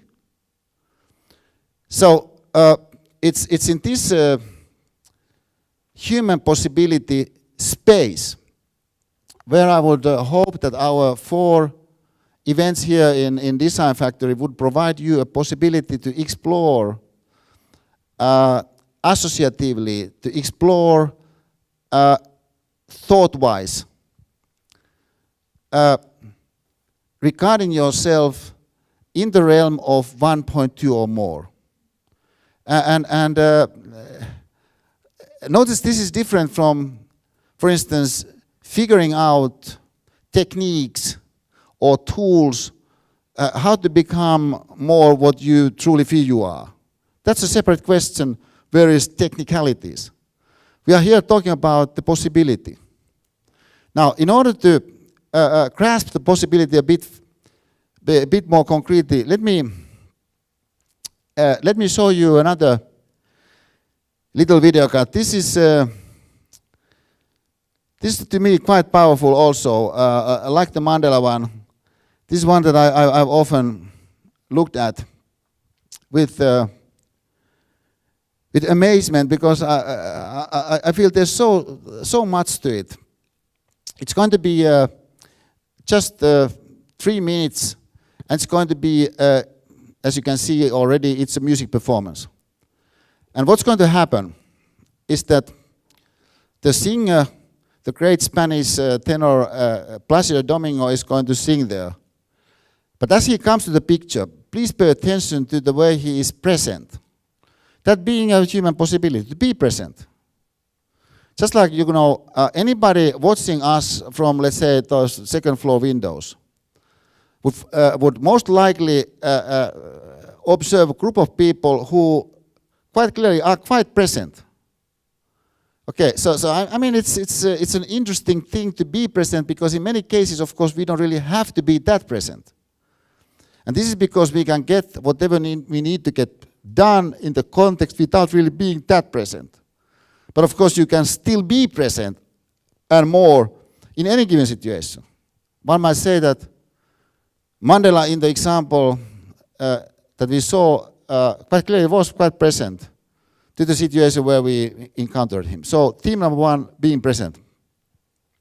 Then the camera angle changes, and the conductor comes to the picture. It's the great Indian conductor, Zubin Mehta. But from his point of view, the second part in this song is relatively easy. An orchestra of the caliber he's there conducting to play. So he isn't doing that much in terms of intervening with the orchestra. He's allowing himself to enjoy the beauty of the music. He's there with his eyes closed, and enjoy the beauty of the music. But then he does something exceptional.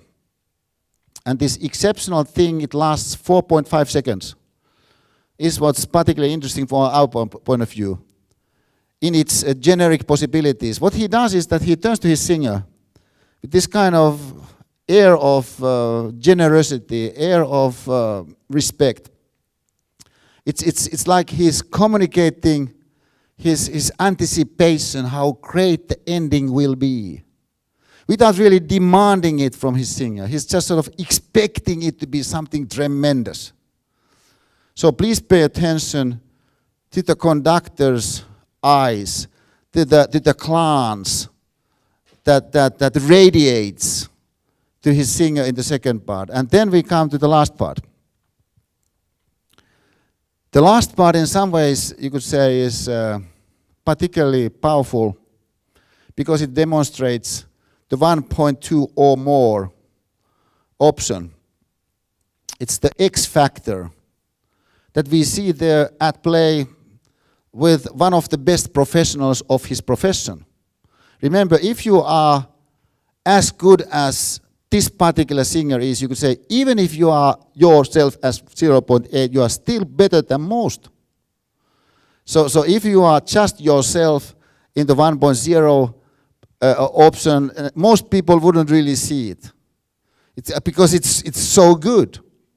But if you are 1.2 version of yourself, quite a lot of people will see it. And it's not only quite a lot of people, it's probably that you yourself feel something different. You see it coming when the camera angle changes yet one more time. The conductor comes to the picture the second time now. He's very demanding to the orchestra, but he's also following his singer very delicately. So that's when the last part starts. The singer is there with his hands in front of his face as he's concentrating, knowing the demands of the last part. So let's take a look at this 3-minute piece and keep in mind these 3 dimensions: being present, being by your side, and something which I would call perhaps magical uplift. It's the X factor, the 1.2.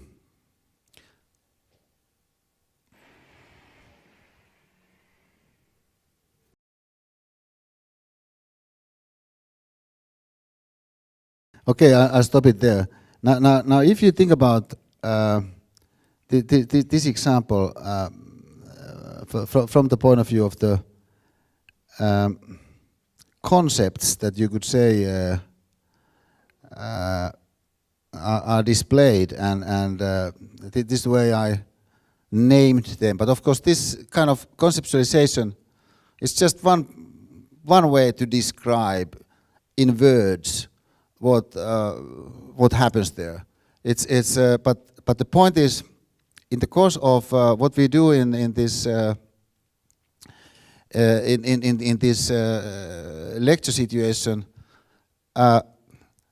is something that happens through words. So it's a theme that came up with the Mandela video as well. This respect for words.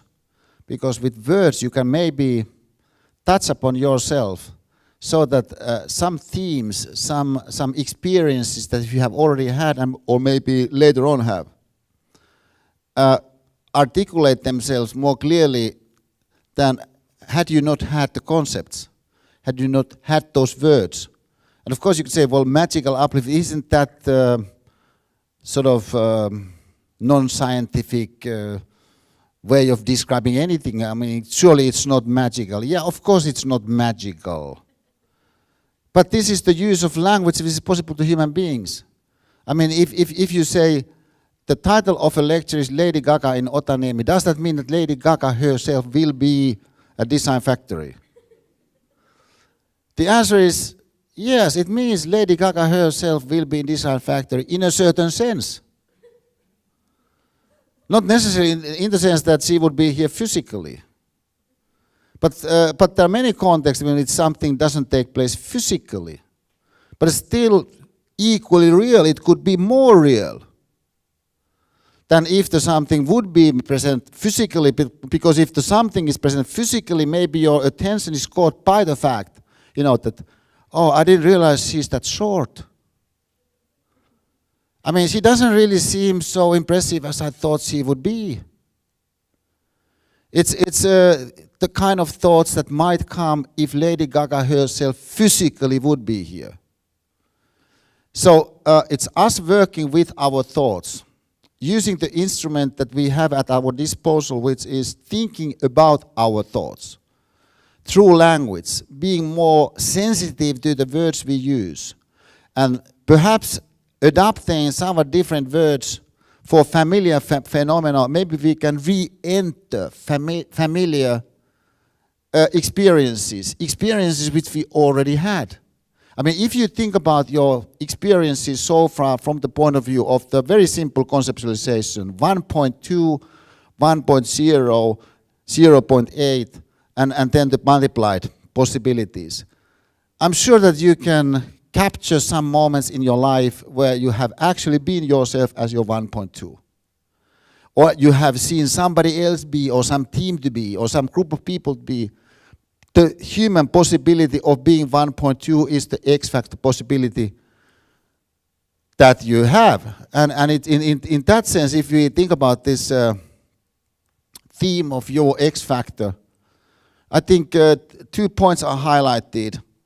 One point is, well, probably in order to get my X factor going, I need to sort of understand some of the more nuanced aspects of my system. So if we say, what was it that created Placido Domingo, one of the best tenors in the world, at the peak of his powers, to all of a sudden be more than even he expected him to be? There is Zubin Mehta, one of the most experienced conductors in the world. He has seen so many performances, but he is so impressed. That was truly something. He turns to his orchestra, shaking his head, saying something to himself, and applauding in front of the orchestra. We were part of that. Then he turns to his singer with his both hands outstretched, and he bows down so far that although he's standing on the podium, he goes further down than his singer is, because that was truly something. And there is Domingo himself a little bit sort of puzzled. Did that happen?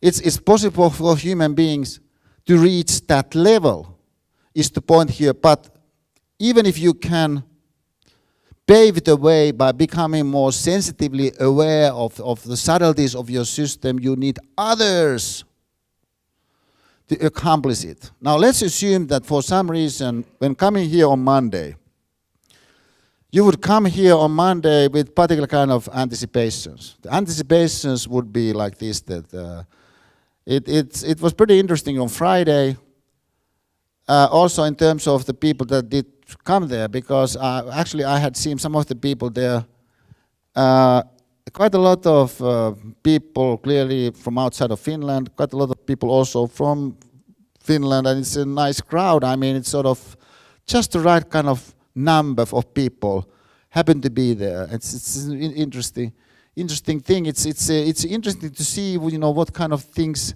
Esa will bring up, but not only that, but also what kind of perhaps encounters might pop up. Esa likes to have those little discussions, but he also likes to have at the end of the event this situation where people could perhaps exchange some of their impressions, some of their ideas. Actually, I quite look forward to that possibility. It's a fairly rare possibility. And it also would be the case that you wouldn't, as it were, expect anything special. I mean, it's not that you would want to have a solution to some particular problem, or you would have some issue that you would want to get covered. It's just that you would sort of, as a human being, want to go to a situation and maybe something comes up. This is the possibility on Monday. But it's a possibility regarding which the following point perhaps is illustrative. And this is now my final point, but please follow me. Although it seems it doesn't relate to what we have been discussing. It starts out with this word that I think is a fundamental word, micro change. You say just change something extremely little. Just like, you can say somebody's name in this tone or that tone. You can show interest, but you don't have to show interest. But it could be that the change you make is such a small thing for you, but maybe it's a big thing to the other one. Now, with this in mind, think about following. As I said, we had twin boys with a special lady. And nothing in my life is as valuable as our boys. But when they were born, the fact is, my position changed drastically because, I'm a man of big ego. And people said the special lady, she's such a tremendous human being, but I found myself to be, after the boys were born, in the number 3 position. And speaking in Formula 1 terms, I wasn't even the number 2 driver of the team, but some kind of test driver whose name you barely remember, because the attention of the special lady was primarily upon the boys. Well, this is how it should be, obviously, but, well, I did get occasionally something from the special lady.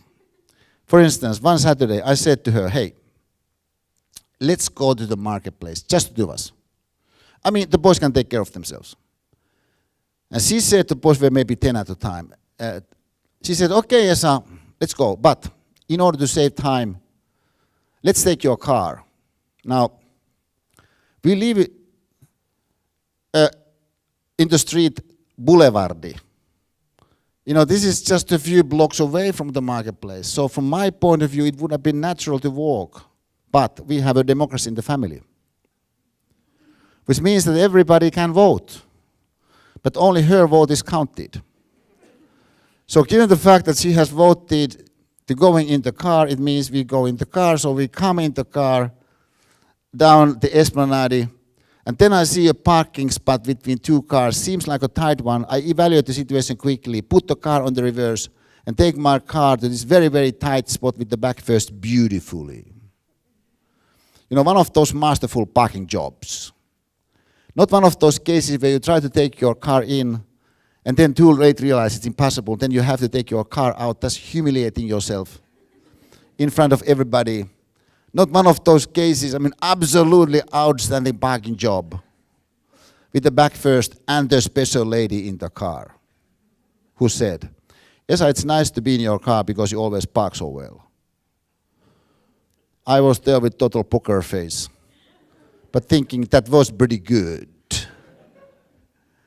Now, if you think about what happens there in terms of the theme of we as human beings, you could say, well, this is what each of us has as part of the universe, our internal world. This is an interesting part of the universe, your internal world. And what Mandela did in the example that we saw was that he tried to somehow connect with the internal world of the rugby captain. So instead of pointing out the rugby captain, now, do you realize that we have World Cup here in South Africa, what it would mean to the entire country if we would make it the big way? You should really, try to make everything you can in order for us to win. This is not what he did. And the reason why he didn't do it is because, it's an intricate system, somebody's internal world. The rugby captain comes back, he's sort of shaken, and there is his fiancée.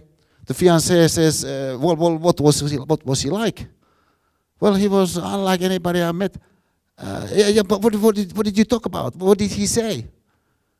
And then there's rugby captain thinking, I think he wants us to win the World Cup. He comes to this realization. He didn't really think about it because it's not an option really. New Zealand is so strong. But maybe it's a possibility. So it's the logic of our internal world that Mandela there tries to tune with. But it's that logic that we encountered with the parking episode. I mean, somebody parks a car, somebody comments on the parking of her husband. It might become, as it were, an input that triggers a thought in the internal system of the somebody, in the parking case, me. In the Mandela case, the rugby captain. That is plus charged. And it's amazing when somebody is, as it were, hit in the plus button. Because, somebody is hit in the plus button when coming to the meeting room. And how did it happen? Well, because there was Leila. She's also always so supportive. There was Carl. What a great guy. He's so appreciative. What a trustworthy guy.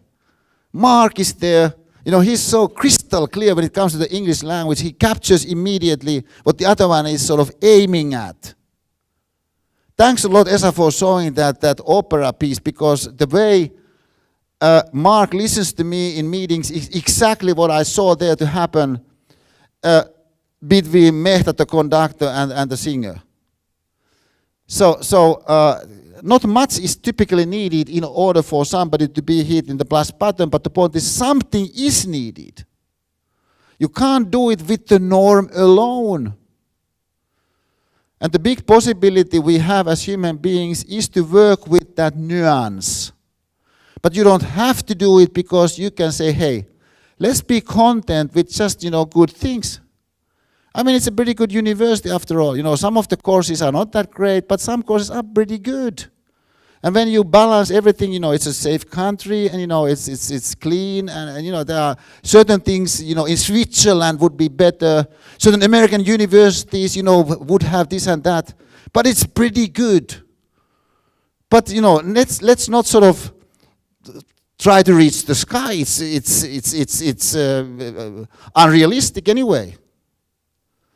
Is what happens in most workplaces. Most workplaces don't see it as an option to do things as a result of which their people could be their 1.2 or more versions. And therefore you don't have to even think about even the micro change, no matter how the small change is, to the effect of you changing something with the result that some other's plus button is hit, with the result that he or she would continue from up here. One person in our team, before one of our meetings, told us that she had written a letter to her mother. In the letter, she described the several reasons why she appreciated her mother so much. And just before she came to our meeting, she said, I just got the text message from my mother. And the text message said, I'm reading your letter here, I'm crying. And it's the something you do might be so significant to the other one, but you don't necessarily figure it out what it is. And you don't do it if you don't think about the possibilities you can do to reach out to the other one's plus button. And what we know, of course, is that people don't not only have plus buttons, they also have minus buttons. And the problem is that you do something without really intending that to happen, but you just happen to hit the other one's minus button. And the result is that the person continues from down here. So in the Mandela case, what happened was Mandela reached out to the rugby captain's plus button. But the rugby captain, as a result of that reaching out, found thoughts that made him to think about his environments from the same angle. And the result was them winning against all odds the World Championship. Again, I'm not saying that we should aim at winning world championships. I'm just describing a logic through which it's possible to do so. Of course, it requires quite a lot of other things as well. But this is what we typically, I believe, miss. And what I hope this course, if we call it a course, would create for everybody is a context to think about your thinking, to think about some of the nuances of your thinking, but not only that thinking, but also some of the actions you actually conduct from the point of view of maybe bringing about just a small change, then observing the just small change. From the point of view of the plus effect, from the point of view of maybe creating something that could have a tremendous effect. Meaning, putting it still slightly differently, that it's not about you being smart. It's from my point of view. It's about you thinking real thoughts. It's you feeling genuine emotions. But it's surprisingly hard to think real thoughts or feel genuine emotions. It's amazingly difficult to sort of touch upon your own subjective experience from the point of view of actually feeling what is important. I mean, in some cases it's framed in the form of an external event so strongly, Oscar Gala, or some particular match, sports event, where everybody is at the same time watching to something that is going to happen, and therefore you can, okay, this is important. But you can ask, well, how important it actually is from your life point of view? So my hope would be to offer here a possibility for you to think about your own life's perspectives from that angle. Meaning, and please allow me to say it this way, although this is a little bit, this is on the verge of being arrogant, but at least I hope that our course here and also the digital platform we have here to support what we here try to do is to offer possibilities for the various levels of your thinking, and we of course know they exist. You know, expectations exist, your intuition exists, all kinds of anticipations exist. This is just a fact of life. Your rational, conscious dimension is just one of the dimensions. So for the various levels of your thinking to somehow work together, and by working together, maybe coming to some kind of enlightening perspectives, not coming to any particular conclusions. There's no pressure for you to demonstrate anything at all. So you can think anything you like. And notice how rare the possibility is to just think about your own thoughts is. It's through that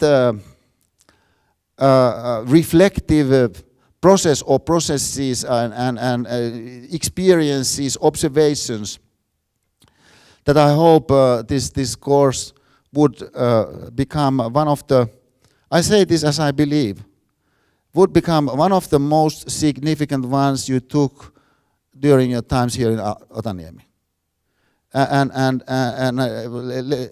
We'll have a break shortly, and then Nora is going to describe our digital platform. But thank you very much for your attention so far, and we will continue on Monday with full force, in the same spirit, with the same kind of, as their tone, with the title Pulp Wisdom, as opposed to Pulp Fiction. But I think we are going to draw something from Tarantino then. So that's going to happen on Monday. But for now, thank you for your attention.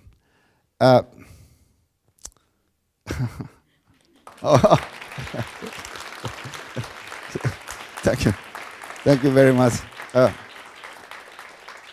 This is quite a historical moment, what we are living in at the moment, like here in Design Factory, Aalto University, after the first lecture of Magnificent Life course. And I have to say, I'm feeling quite magical after the first lecture, all the discussions and the atmosphere that we created together. and I was wondering, what are your first thoughts now that it's over with the first part? Well, I think I feel pretty exhausted. Surprisingly strongly. It was really great also to see that we can do this kind of thing together so powerfully. I mean the digital platform aspect to it, and also what we did in terms of the preparations. And now on location, I was really surprised to see how, particularly in the second part, people were already extremely focused, and there was, I would say, exceptional concentration of the kind I didn't really expect that would be there to quite that extent. And it's at the same time as it's very, very rewarding and inspiring, it also in some ways, from my point of view, takes the steam out when you go through it with full force, as I tried to do. But I'm very happy that it came the way it came. Yeah, people definitely were really focused, and it was amazing. And actually, I'd like to ask you how you feel about the next lecture, which is already on Monday. Any thoughts about that already?